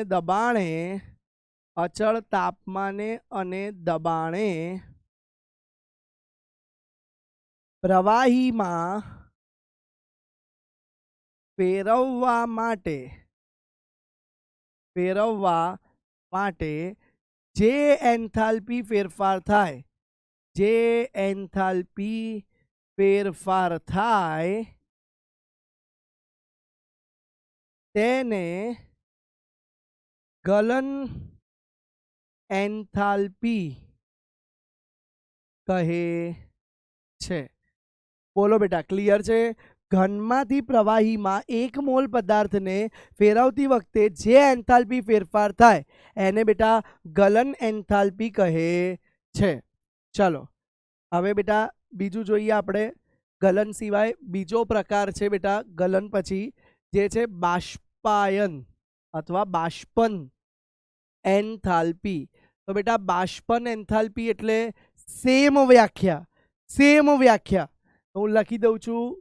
એ જ વ્યાખ્યા, ખાલી 2 ફેરફાર। શું 2 ફેરફાર? બાષ્પ એટલે ક્યાં ફેરવીશું બેટા? પ્રવાહીમાંથી વાયુમાં। ક્યાં ફેરવીશું બેટા આપણે? પ્રવાહીમાંથી વાયુમાં। તો એ વખતે જે એન્થાલ્પી ફેરફાર થાય એને બેટા શું કહેવાય છે? ડેલ્ટા એચ બાષ્પન। બરાબર છે બેટા? અને આ ગલનમાં લખી શકો તમે ડેલ્ટા એચ, પ્રમાણિત સ્થિતિમાં હોય તો ઉપર બિંદુ કરવાનું, ગલન, આને ડેલ્ટા એચ બાષ્પન। ગલન ક્યારે લખીશું બેટા? સોલિડ થી લિક્વિડ, બરાબર। બાષ્પન ક્યારે લખીશું બેટા? લિક્વિડ થી વાયુ, લિક્વિડ થી ગેસ। અને ત્રીજી વ્યાખ્યા પણ કંઈક આવી છે, ધ્યાન આપજો, ત્રીજી વ્યાખ્યા પણ આવી છે જેને કહેવાય છે સબલિમેશન, એટલે કે ઉર્ધ્વપાતન એન્થાલ્પી। બાળકો ઉર્ધ્વપાતન એન્થાલ્પી એટલે શું બાળકો? સેમ વ્યાખ્યા, ખાલી ફરક શું આવશે? ઘનથી ડાયરેક્ટ વાયુ। બેટા કેટલાક એવા બધા ઘન છે જે ઘનમાંથી ગરમી કરો તમે, કે ધારો કે ફેઝ ટ્રાન્સફોર્મેશન થાય તો વચ્ચે પ્રવાહી આવતો જ નથી, સીધો ફેઝ ટ્રાન્સફોર્મેશનમાં શું થઈ જાય છે બેટા? ઘનમાંથી ડાયરેક્ટ વાયુ। તો ઘનમાંથી બેટા ડાયરેક્ટ વાયુ બને એની એન્થાલ્પીને બેટા આપણે કહી શકીએ ડેલ્ટા એચ પ્રમાણિત અને ઉર્ધ્વપાતન। બોલો, ક્લિયર છે બાળકો? સર આમાં એનસીઈઆરટીમાં ઘણી બધી પ્રક્રિયાઓ લખી, એની એન્થાલ્પીની મૂલ્યો આપેલા છે, શું આ મૂલ્યો યાદ રાખવા જોઈએ? તો બેટા આનો મતલબ છે ના, જવાબ છે ના। તમારે એક પણ મૂલ્ય જુઓ, એટલે જ હું મૂલ્ય નથી લખતો કે ઉદાહરણ નથી આપતો, આપણે એના મૂલ્યો યાદ રાખવાના નથી। આ ઉદાહરણ તમે યાદ રાખો તો સારું। ડ્રાય CO2 છે તો તમને ખબર છે ભાઈ, સોલિડમાંથી ડ્રાય CO2 તો સોલિડ સ્વરૂપે બી હોય અને જે સીધો બાષ્પ સ્વરૂપે રૂપાંતર પામે। નેપ્થેલિનની ગોળીઓ સોલિડ સ્વરૂપે હોય, સીધું બાષ્પ સ્વરૂપે રૂપાંતર પામે। કપૂરની ગોળીઓ, કપૂર જે હોય છે એ સીધું ઘનમાંથી બાષ્પ. તો બેટા જ્યારે ભૌતિક અવસ્થામાં ફેરફાર થાય છે તો એ એન્થાલ્પી ફેરફારને આપણે કલા રૂપાંતરણ એન્થાલ્પી ફેરફાર તરીકે ઓળખીએ છીએ. ચાલો ડન છે બાળકો. હવે આપણે બાળકો આગળ માહિતી મેળવીએ નેક્સ્ટ એન્થાલ્પી વિશે, જે છે જલીયકરણ એન્થાલ્પી. તો ધ્યાન આપજો બાળકો, એની વ્યાખ્યા લખીએ છીએ કે એક મોલ બિનજલીય પદાર્થને જલીય પદાર્થમાં રૂપાંતર કરતા ઇન શોર્ટ પાણીમાં ઓગાળતા. એક મોલ પદાર્થ લઈ લો જેમાં પાણીના કોઈ ઘટક ના હોય અને પાણીમાં યોગ્ય પ્રમાણના પાણીમાં ઓગાળી દો અને ત્યારે જે એન્થાલ્પી ફેરફાર થાય એને જલીયકરણ એન્થાલ્પી કહે છે. એક મોલ બિનજલીય પદાર્થને જલીય એટલે કે જલીય પદાર્થ ના લખાય, એની જગ્યાએ લખીએ પાણીમાં ઓગાળતા યોગ્ય માત્રામાં પાણીમાં ઓગાળતા થતા એન્થાલ્પી ફેરફારને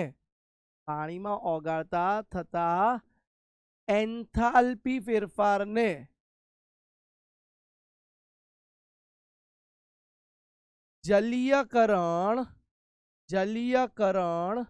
એન્થાલ્પી કહે છે. ક્લિયર છે બેટા? એક એક્ઝામ્પલ જોઈએ, જુઓ એનું એક ઉદાહરણ જોઈએ. ધારો કે બેટા એક્ઝામ્પલ તરીકે આપણે લઈએ છીએ કેલ્શિયમ સલ્ફેટ. તો CaSO4 ઘન સ્વરૂપમાં છે, એને જો 5 મોલ પાણીમાં ઓગાળવામાં આવે તો એ તેનો જલીય ક્ષાર CaSO4.5H2O આપે છે. બાળકો આ જે છે એ તેનો જલીય ક્ષાર કહેવાય છે. તો બેટા આ દરમિયાન જે એન્થાલ્પી ફેરફાર થયો એને ઇંગ્લિશમાં હાઇડ્રેશન, પાણીને હાઇડ્રેશન એન્થાલ્પી કહેવાય છે. તો આ જલીયકરણ એન્થાલ્પીને હાઇડ્રેશન એન્થાલ્પી તરીકે ઓળખાય છે અને એને ડેલ્ટા H હાઇડ્રેશન તરીકે ઓળખવામાં આવે છે. બોલો ક્લિયર છે બેટા જલીયકરણ એન્થાલ્પી? હવે આગળ જોઈએ નેક્સ્ટ એન્થાલ્પી, જે છે લેટિસ એન્થાલ્પી. બાળકો આ બહુ મહત્વની એન્થાલ્પી છે અને હેશટેગ સ્ટાર કરજો. આયનિક પદાર્થ વખતે જ્યારે આપણે ચેપ્ટર 4માં આયનિક બંધ ભણ્યા હતા ત્યારે આ એન્થાલ્પી જોઈ હતી. યાદ કરો. યસ. શું હતું આ એન્થાલ્પીમાં? જ્યારે એક મોલ આયોનિક સ્ફટિકને, એક મોલ આયોનિક ઘનને તેના વાયુરૂપ ઘટકમાં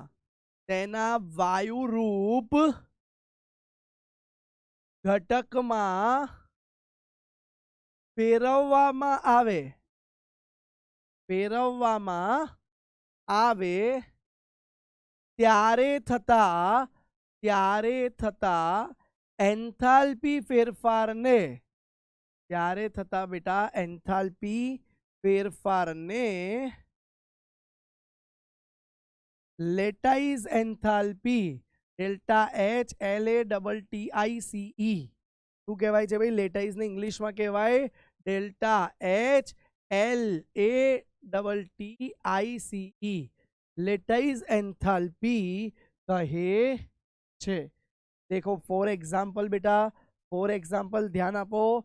NaCl सॉलिड છે, बराबर છે बेटा. एना एंथाल्पी चेंज कराई અને Na+ ગેસિયસ અને Cl- ગેસિયસ માં ફેરવવા માટે જે એન્થાલ્પી આપવી પડે એને બેટા લેટિસ એન્થાલ્પી કહેવાય છે. બોલો ક્લિયર છે બેટા? તો એક મોલ આયોનિક ઘનને એના વાયુરૂપ અવસ્થામાં એકબીજાથી અનંત અંતરે, વાયુરૂપ અવસ્થામાં ક્યારે આવશે બેટા? જ્યારે જે ઘનમાં આકર્ષણ હતું આયનિક પદાર્થ વચ્ચે એ જતું રહ્યું અને વાયુરૂપ બની ગયા અને અનંત અંતરે લઈ જઈએ તો ત્યારે જે અનંત અંતરે લઈ જવા માટે જે આ એન્થાલ્પી આપવી પડી એ એન્થાલ્પીને લેટિસ એન્થાલ્પી કહે છે. બોલો ક્લિયર છે આટલી વસ્તુ? લેટિસ એન્થાલ્પી શું છે? હવે બાળકો આગળ નેક્સ્ટ માહિતી મેળવીએ દ્રાવણની એન્થાલ્પી. તો બેટા આ દ્રાવણની એન્થાલ્પીને એન્થાલ્પી ઓફ સોલ્યુશન એટલે કે ડેલ્ટા H સોલ્યુશન કહે છે. હવે વાસ્તવમાં બેટા આ ડેલ્ટા એચ સોલ્યુશન છે શું? સમજીએ. જુઓ, ધારો કે NaCl ને આપણે પાણીમાં ઓગાળીએ છીએ અને એનામાં જે એન્થાલ્પી ફેરફાર થાય આયોનિક પદાર્થને, જો ઓલામાં શું હતો આગળ જોયું આપણે, એમાં બિન આયોનિક ક્ષાર હતો. જુઓ, બિનજલીય પદાર્થ હતો, એને પાણીમાં ઓગાળ્યો. હવે આપણે અહીંયા વાત કરીશું દ્રાવણની એન્થાલ્પી. બે ભિન્ન છે, ધ્યાન આપજો. દ્રાવણની એન્થાલ્પી સમજવા માટે આપણે બે ફેરફાર સમજીએ. ધારો કે આપણે લખતા હોઈએ છીએ મીઠામાં કે સોડિયમ સોલિડ વત્તા, જુઓ હા, સોડિયમ ક્લોરાઇડ ઇટ ગીવ્સ, પાણીમાં ઓગળી જાય ત્યારે શું બની જાય છે? Na+ એક્વિયસ, ધ્યાન આપજો, અને વત્તા બેટા Cl- એક્વિયસ. આ ડાયરેક્ટ આ ફેરફાર થાય તો આની જે એન્થાલ્પી છે બેટા, આ પ્રક્રિયા માટેની જે એન્થાલ્પી છે એને સોલ્યુશન એન્થાલ્પી કહેવાય છે. ધ્યાન આપજો. પણ બેટા વાસ્તવમાં આ દ્રાવણની એન્થાલ્પી જે છે એ ડાયરેક્ટ મળતી નથી. તો સર દ્રાવણની એન્થાલ્પી એ ખબર પડી ગઈ કે આયોનિક પદાર્થને પાણીમાં ઓગાળીએ અને જે ઉર્જા મુક્ત થાય કે આપવી પડે એ એન્થાલ્પીને બેટા દ્રાવણની એન્થાલ્પી કહી દેવાય. પણ આ ડાયરેક્ટ નહીં મળે સર, તો કયા બે તબક્કાથી મળે છે? જુઓ, પહેલો તબક્કો યાદ કરજો ભાઈ, આગળ જોયેલું કઈ યાદ આવે તો NaCl સોલિડ હતું, એમાંથી Na+ વાયુ બનાયો અને Cl- વાયુ બનાયો, અનંત અંતરે લઈ ગયા. સર આ એન્થાલ્પી તો જોયેલી છે સર. આ એન્થાલ્પીને સર તમે લેટિસ એન્થાલ્પી કીધી હતી. યસ, યાદ કરો ભાઈ, આ તો લેટિસ એન્થાલ્પી છે. હવે બેટા હજુ એ વાયુ આયા છે, હવે એને પાણીમાં ફેરવવું પડશે. તો સ્ટેપ 2 જુઓ. સ્ટેપ 2 માં બેટા આ Na+ જે વાયુ આવ્યું વત્તા બેટા Cl- આયન જે વાયુ રૂપ આવ્યો એને પાણીમાં ઓગાળી દો અને એમાંથી બનાવી દો બેટા Na+ એક્વિયસ વત્તા Cl- એક્વિયસ. તો સર આ તો હું એક્વિયસ બનાવવા વાળી એન્થાલ્પી તો જોઈતી સર. સર એને તો આપણે હાઇડ્રેશન એન્થાલ્પી નતું કીધું? યસ બેટા, બહુ જ સરસ. તો બેટા આ બંને એન્થાલ્પીનું કોમ્બિનેશન જ આપણને સોલ્યુશન એન્થાલ્પી મળે છે. તો જુઓ, હવે હું કન્ક્લુઝન લખું છું. એટલે સર તો જુઓ કન્ક્લુઝન, ડેલ્ટા એચ સોલ્યુશન પ્રમાણિત સ્થિતિમાં બરાબર ડેલ્ટા એચ લેટાઇઝ વત્તા ડેલ્ટા એચ હાઇડ્રેશન એટલે કે જલીયકરણ એન્થાલ્પી. તો આ બાળકો એક નિયમ, હજુ આવી એન્થાલ્પીનો સરવાળો આવો તો કઈ રીતે થઈ શકે, એના માટે આજે જ આપણે એક આગળ નિયમ પણ જોઈશું. જે નિયમનું નામ છે હેઝનો નિયમ. પણ શું છે સમજીશું, સબ્ર કરો. ત્યાં સુધી પહેલા આટલું ક્લિયર છે, દ્રાવણની એન્થાલ્પી એટલે શું બેટા? આયોનિક પદાર્થને ઘન અવસ્થામાંથી ઓગાળીને ડાયરેક્ટ એક્વિયસ અવસ્થામાં ફેરવી દઈએ પાણીમાં, તો એ માટેની કુલ એન્થાલ્પીને દ્રાવણની એન્થાલ્પી કહે છે. વાસ્તવમાં દ્રાવણની એન્થાલ્પી એ લેટિસ એન્થાલ્પી અને જલીયકરણ એન્થાલ્પીના સરવાળા જેટલી હોય છે. તો લખી દઈએ ગોલ્ડન લાઈન, વાસ્તવમાં દ્રાવણની એન્થાલ્પી એ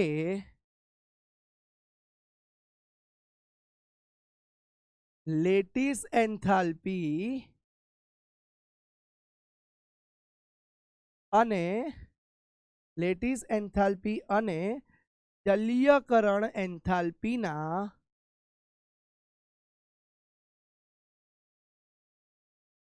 સરવાળા જેટલી હોય છે.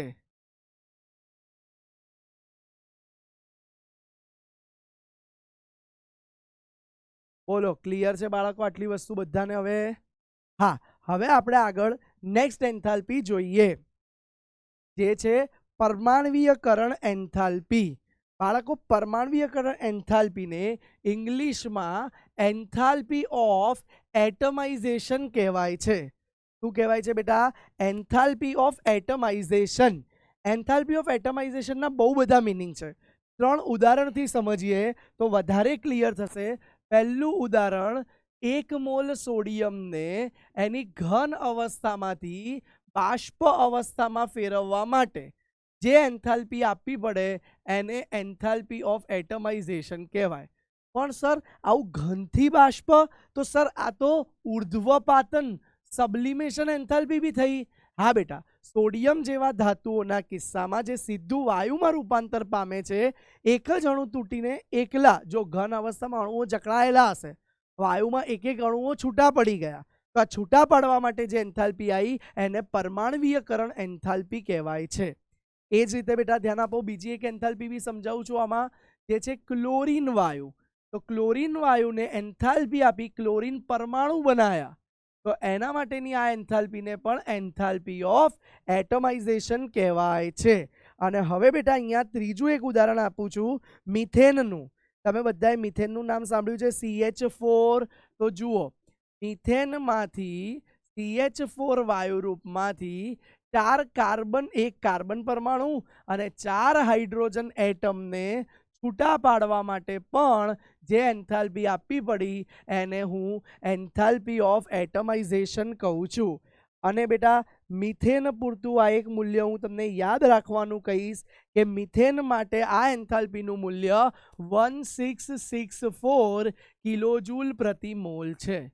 તો sir that means that means enthalpy of atom એટલે કે સાદો બંધ, સહસંયોજક બંધ તોડી અણુઓને છૂટા પાડવામાં આપવી પડતી ઉર્જા, એવું કહી શકાય? કહી શકાય.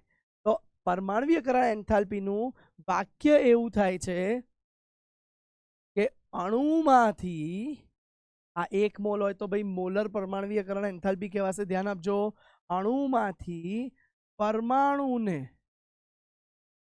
વાયુરૂપ અવસ્થામાં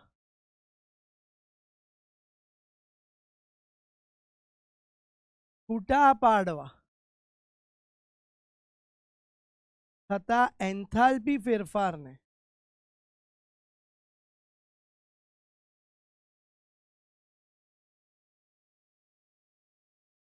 પરમાણવીયકરણ એન્થાલ્પી કહે છે. ક્લિયર છે બેટા આટલું? હવે બેટા નેક્સ્ટ મહત્વનો પોઈન્ટ સમજીએ. તો નેક્સ્ટ એન્થાલ્પી છે બંધ એન્થાલ્પી. તો બંધ એન્થાલ્પીની વ્યાખ્યા કંઈક આવી થાય છે બેટા કે 1 મોલ સહસંયોજક બંધને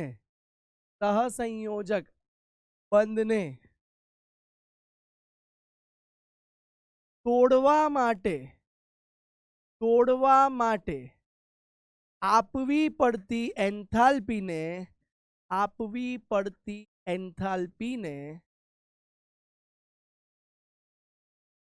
બંધ એન્થાલ્પી કહે છે.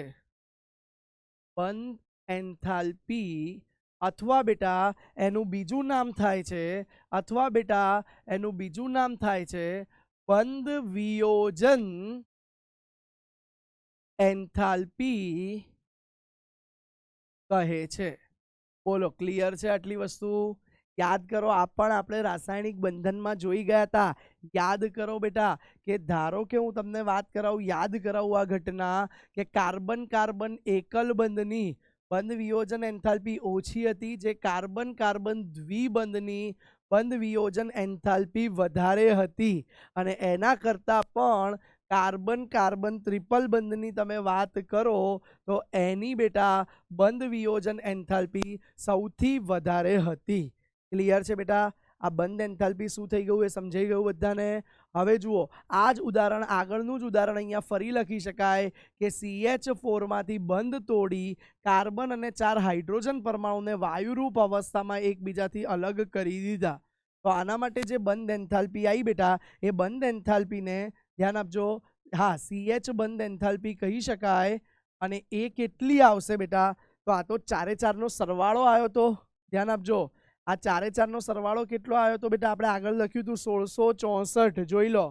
હા, તો આ 4 એ 4 નો સરવાળો કુલ 1664 મળે છે. પણ બેટા આમાં હું બીજો એક ટર્મ એડ કરું છું, સરેરાશ બંધ વિયોજન એન્થાલ્પી. તો બેટા ધ્યાન આપજો, CH4 માં કાર્બન જોડે 4 બંધ એકલ બંધથી હાઇડ્રોજન જોડાયેલા હોય છે. બરાબર છે બેટા. અને એને બેટા બંધ વિયોજન એન્થાલ્પી આપીએ તો કાર્બન વત્તા 4 હાઇડ્રોજન છૂટા પડી જશે. અને આ પ્રક્રિયા એન્થાલ્પી કેટલી છે બેટા? તો એ આપણે આગળ જોઈ લીધું, 1664 કિલો જૂલ પ્રતિ મોલ છે, માની લો. બરાબર બેટા. હવે મારે ધારો કે એક કાર્બનની એન્થાલ્પી જોઈએ છે, બંધ વિયોજન એન્થાલ્પી પણ માત્ર એક કાર્બનની. તો એ કેટલી થશે બેટા? તો એ આ જે રિએક્શન એન્થાલ્પી હતી એ 4 બંધ તોડવા માટે હતી. જુઓ, 1 2 3 4. તો એની સરેરાશ બંધ વિયોજન એન્થાલ્પી શું થઈ જાય? જુઓ બેટા, આને આપણે કહી દઈએ છીએ સરેરાશ બંધ વિયોજન એન્થાલ્પી. ક્લિયર છે બેટા?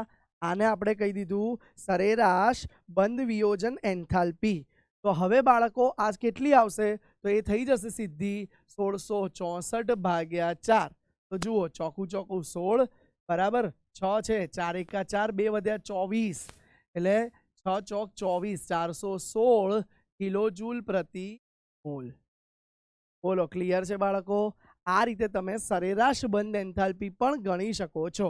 હવે ધ્યાન આપજો, ખાસ એક પાણીનું ઉદાહરણ સમજાવું છું. H2O ની બંધ એન્થાલ્પી આપી દો તમે, ડાયરેક્ટ બંધ વિયોજન એન્થાલ્પી આપી દો તો ડાયરેક્ટ 2H વત્તા 1O છૂટું પડે.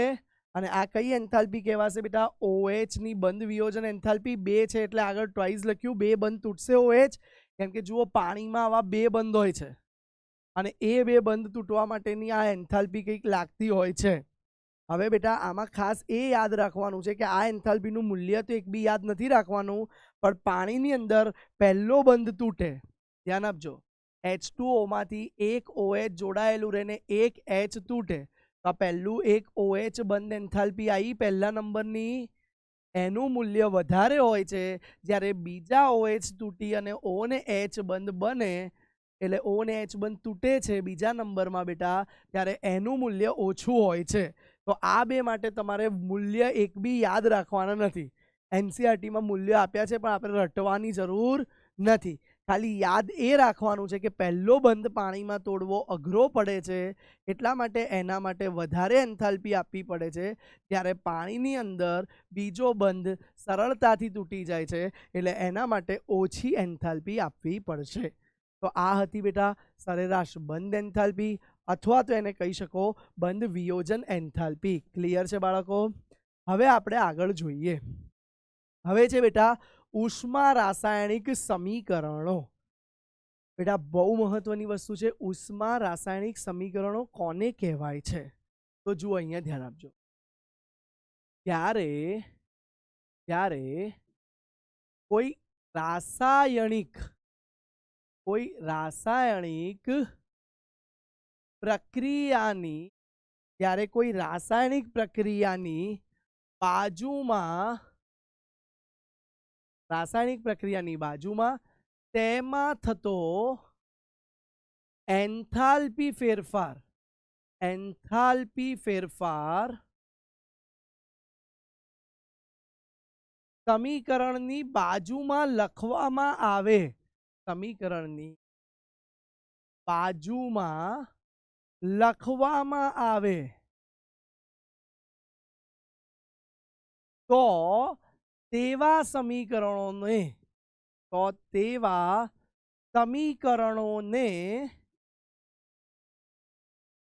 ઉષ્મા રાસાયણિક સમીકરણો કહે છે.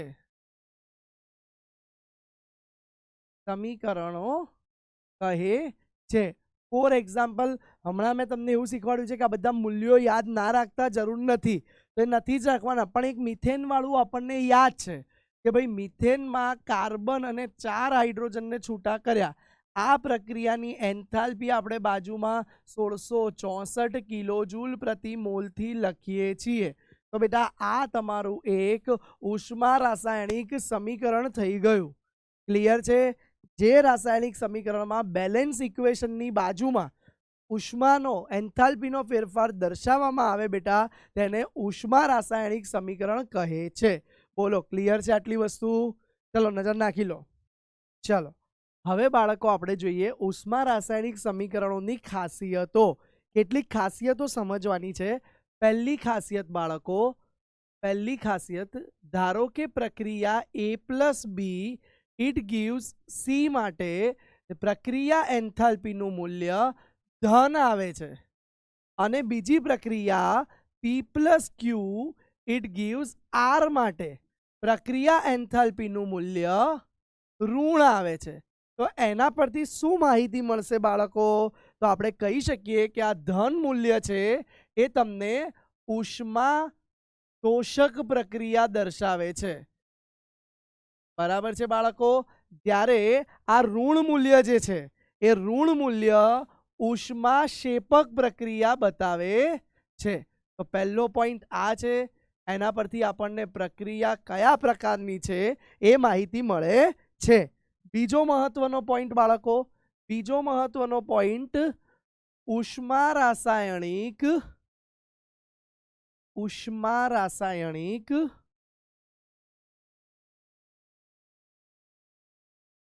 સમીકરણમાં સહગુણાંક એટલે કે બેટા તત્વયોગમિતીય અચળાંક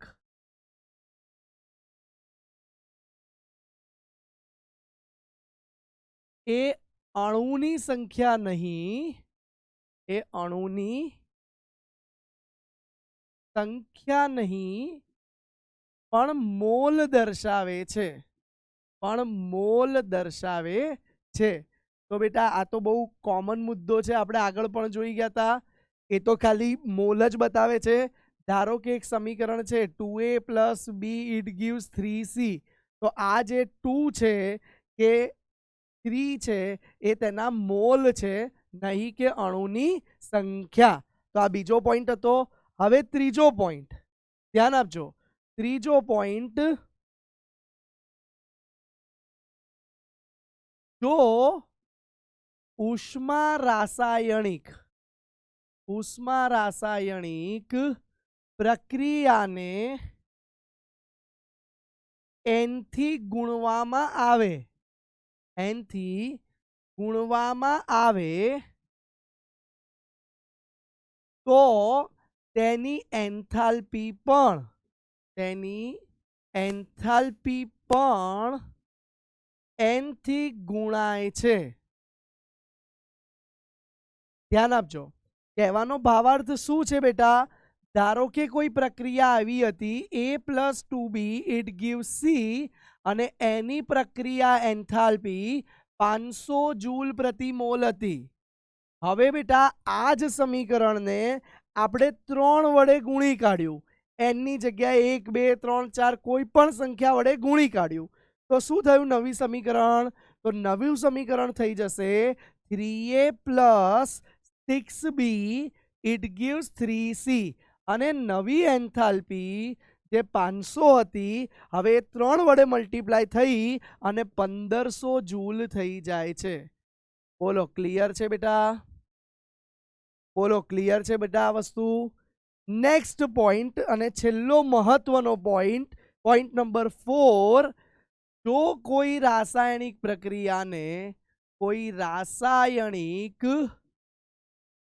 પ્રક્રિયાને ઉલટાવવામાં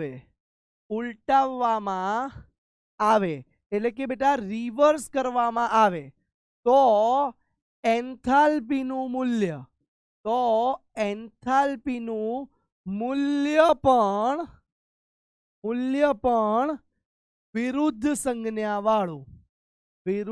સંજ્ઞાવાળું થઈ જાય છે. એટલે શું સર?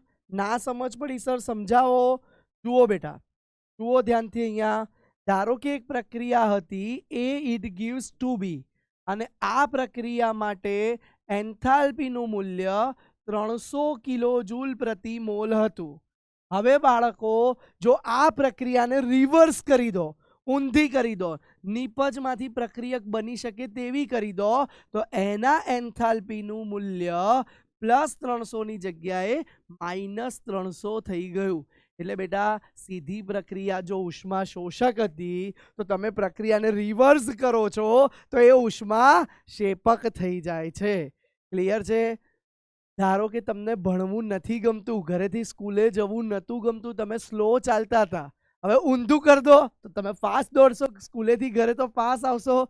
એમ કહી શકાય કે ઉષ્મા શોષક પ્રક્રિયાને ઉલટી કરી કાઢો તો ઉષ્મા શેપક બની જાય છે. બોલો, ક્લિયર છે આટલી વસ્તુ? તો આ હતા બેટા ઉષ્મા રાસાયણિક સમીકરણની ખાસિયતો જે બહુ મહત્વની છે. હવે બેટા આપણે હેઝનો નિયમ ભણીએ. હેઝનો નિયમ શું છે બેટા?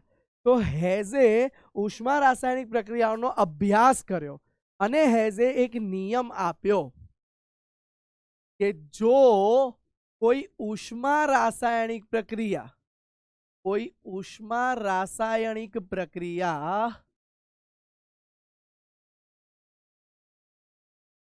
એક કરતા વધારે તબક્કામાં થાય તો દરેક તબક્કાની એન્થાલ્પીનું મૂલ્ય દરેક તબક્કાની એન્થાલ્પીના મૂલ્યનો સરવાળો, એન્થાલ્પીના મૂલ્યનો સરવાળો કુલ પ્રક્રિયાની એન્થાલ્પી જેટલો હોય છે. એન્થાલ્પી જેટલો જ હોય છે. બાળકો, આના સરસ મજાના બે ઉદાહરણથી સમજીએ. ધ્યાન આપજો. સૌથી પહેલા બેટા કાર્બન જે છે, ધ્યાન આપજો, મુખ્ય પ્રક્રિયા એક પ્રક્રિયા મુખ્ય લઈ લઉં જેમાં કાર્બન ઓક્સિજન જોડે પ્રક્રિયા કરી CO2 બનાવ્યું દહન પામીને, બરાબર? તો આ પ્રક્રિયાની એન્થાલ્પી ધારો કે ΔRH0 છે. ક્લિયર? હવે આ જ પ્રક્રિયા બે તબક્કામાં થાય. એનો પહેલો તબક્કો છે અને એક તબક્કો બીજો છે. તો જુઓ બાળકો, તો પહેલો તબક્કો શું હતો પ્રક્રિયાનો પહેલો તબક્કો છે કે કાર્બને ઓક્સિજન અડધા સાથે પ્રક્રિયા કરી કાર્બન મોનોક્સાઇડ વાયુ બનાવ્યો. તો આ તબક્કાને હું ΔRH1 કહી દઉં છું. અને બીજો તબક્કો છે બેટા, આ કાર્બન મોનોક્સાઇડ વાયુએ બીજા અડધા ઓક્સિજન સાથે પ્રક્રિયા કરી કાર્બન ડાયોક્સાઇડ બનાવ્યું. આ તબક્કાને બેટા ΔRH2 કહી દઉં. તો આ બંને તબક્કાની એન્થાલ્પી એ કુલ એન્થાલ્પી જેટલી હોય છે.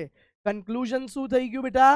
આ બંને તબક્કામાં જો પ્રક્રિયા તો કુલ આ જ થઈ છે, જોઈ લો, C+O2 સરવાળો કરી દો તો જુઓ આ બંનેનો સરવાળો કરો તો શું થાય બેટા?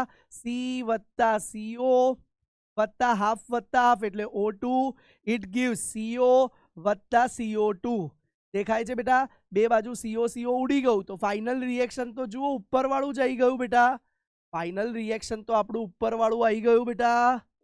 તો જુઓ આનો મતલબ શું થયો બેટા? તો કુલ પ્રક્રિયા જ્યારે બે તબક્કાથી બી ડિરાઈવ થઈ શકે તો બેટા એનું કુલ એન્થાલ્પી ચેન્જ એ બંને તબક્કાઓની એન્થાલ્પીના સરવાળા જેટલું થાય છે. બંને તબક્કાની એન્થાલ્પીના સરવાળા જેટલું થાય છે. બોલો, ક્લિયર છે બેટા? આને બોક્સ બનાવી દો. આને હેઝનો નિયમ કહેવાય. હવે આ જ હેઝના નિયમનું એક બીજું ઉદાહરણ સમજીએ. ધ્યાન આપજો. ધારો કે અહીંયા તમારો A છે અને એમાંથી આ C બને છે, પણ બેટા એમાંથી C બને એ પહેલા ઘણીવાર પાથ ઊંધો પણ થાય છે. પાથ ઊંધો થાય એટલે અલગ પાથથી બી બની શકે છે. જુઓ, ધ્યાન આપજો. ધારો કે આ એમાંથી C બને છે તો એ દરમિયાન લાગતો એન્થાલ્પીનો ફેરફાર એ ΔRH છે. પણ હવે બની શકે બેટા કે આ પ્રક્રિયા કુલ બે પદમાં થાય. પહેલા એમાંથી B બન્યો, એનો એન્થાલ્પી ફેરફાર ΔRH1 લઈ લો. પછી માની લો હજુ આગળ ત્રીજો ફેરફાર થયો ધ્યાન આપજો, બી માંથી ડી બન્યો, બરાબર, અને આ ફેરફાર જે બી માંથી ડી બનવાનો છે બેટા, એને કહી દઉં હું ડેલ્ટા આર એચ 3, અને બેટા ત્રીજો ફેરફાર કહી દઉં, જે કહી દઉં ડેલ્ટા આર એચ 4. તો બેટા આ પ્રક્રિયામાં એન્થાલ્પીનો કુલ સરવાળો ડેલ્ટા આર એચ એ 3 એન્થાલ્પીના સરવાળા જેટલો થશે, કારણ કે એક તબક્કામાં થાય કે 3 તબક્કામાં, કુલ ઉર્જા સમાન જ રહે. જુઓ, તમને એવો વિચાર આવતો હોય છે ઘણી વખત ભણતા ભણતા કે આજે જ 3 સબ્જેક્ટ ભણ લઉં, અત્યારે થોડું ભણું, થોડું 2 કલાક રહીને ભણીશ, થોડું રાતે ભણીશ. છેલ્લે ભણવું તો એટલું જ પડશે. આળસ કરશો એ ચાલશે નહીં. 3 ટુકડામાં ભણશો કે એક સાથે ભણી લેશો, ભણવું તો એટલું જ પડશે. તો એવું કહી શકાય કે કુલ એન્થાલ્પી ફેરફાર એ દરેક ટુકડાના એન્થાલ્પી ફેરફાર, દરેક તબક્કાના એન્થાલ્પી ફેરફાર જેટલો છે, એના સરવાળા જેટલો જ થાય છે. બોલો, ક્લિયર છે આ વસ્તુ બેટા? બોલો, બધાને આ પોઈન્ટ ક્લિયર થયો બેટા? તો આને હેઝનો ઉષ્મા સંકલનનો નિયમ પણ કહી શકાય. કોઈક બુકમાં ઉષ્મા સંકલન નિયમ તરીકે પણ હેઝને આપેલો છે, તે પણ કહી શકાય. ક્લિયર છે બાળકો? હજુ આજે બાળકો આપણે બીજી 2-4 વસ્તુ કરાવવાની હતી, પણ સમયની મર્યાદા છે, એટલે આજે આપણે આટલું રાખીએ છીએ અને હોમવર્ક તમને આપી દઈએ છીએ. ધ્યાન આપજો. તો હોમવર્કમાં મેં ઓલરેડી તમને પેલું કીધું કે કઈ પ્રક્રિયા, હોમવર્કમાં ઓલરેડી મેં તમને કીધું કે કઈ પ્રક્રિયામાં પ્રમાણિત સર્જન એન્થાલ્પી કહેવાશે કે નહીં. 3 પ્રક્રિયા આપી, તેનો જવાબ કમેન્ટમાં આપવાનો છે. પ્લસ બીજી વસ્તુ હોમવર્કમાં આજે અલોટ કરીએ છીએ આપણે DPP 3. હજુ પણ ઘણા બધા વિદ્યાર્થીઓ પૂછે છે સર આ DPP ક્યાંથી મળશે? ફિઝિક્સ વાલા નામની એપ ડાઉનલોડ કરો બેટા, એમાં અભિયાન ગુજરાતી બેચ પર જાઓ, ફ્રીમાં છે. બાય નાઉ આપો, એક બી પૈસા વગર બાય થઈ જશે. એમાં કેમેસ્ટ્રી વિષયમાં જશો તો આ લેક્ચર મળશે અને એની જોડે જ ત્યાં DPP ફાઇલ મળી જશે, જેમાં તમને ક્વેશ્ચન્સ આપવામાં આવે છે રોજે લેક્ચર પછી, અને એ તમારે સોલ્વ કરવાના હોય છે. એમાં એની આન્સર કી પણ આપીએ છીએ. ક્લિયર છે બાળકો? તો સોલ્વ કરી લેજો. વધારે આપણે આગળ આવતા લેક્ચરમાં જોઈશું. આજે શું શું જોઈ લીધું આપણે? ઉષ્મા ક્ષમતા ધારિતા, એના દાખલાઓ જોયા, એન્થાલ્પીના પ્રકારો ભણ્યા, હેઝનો નિયમ પણ ભણ્યા. કો-નેબર ચક્ર એક બાકી છે, જે આપણે આવતા લેક્ચરમાં જોઈશું. ક્લિયર છે બાળકો? અને ફરીથી મળીશું જલ્દી અભિયાનના લેક્ચરમાં, અને આ જ રીતે આવી જ ઉત્સાહ અને એનર્જી સાથે ભણતા રહીશું. Bye bye all of you.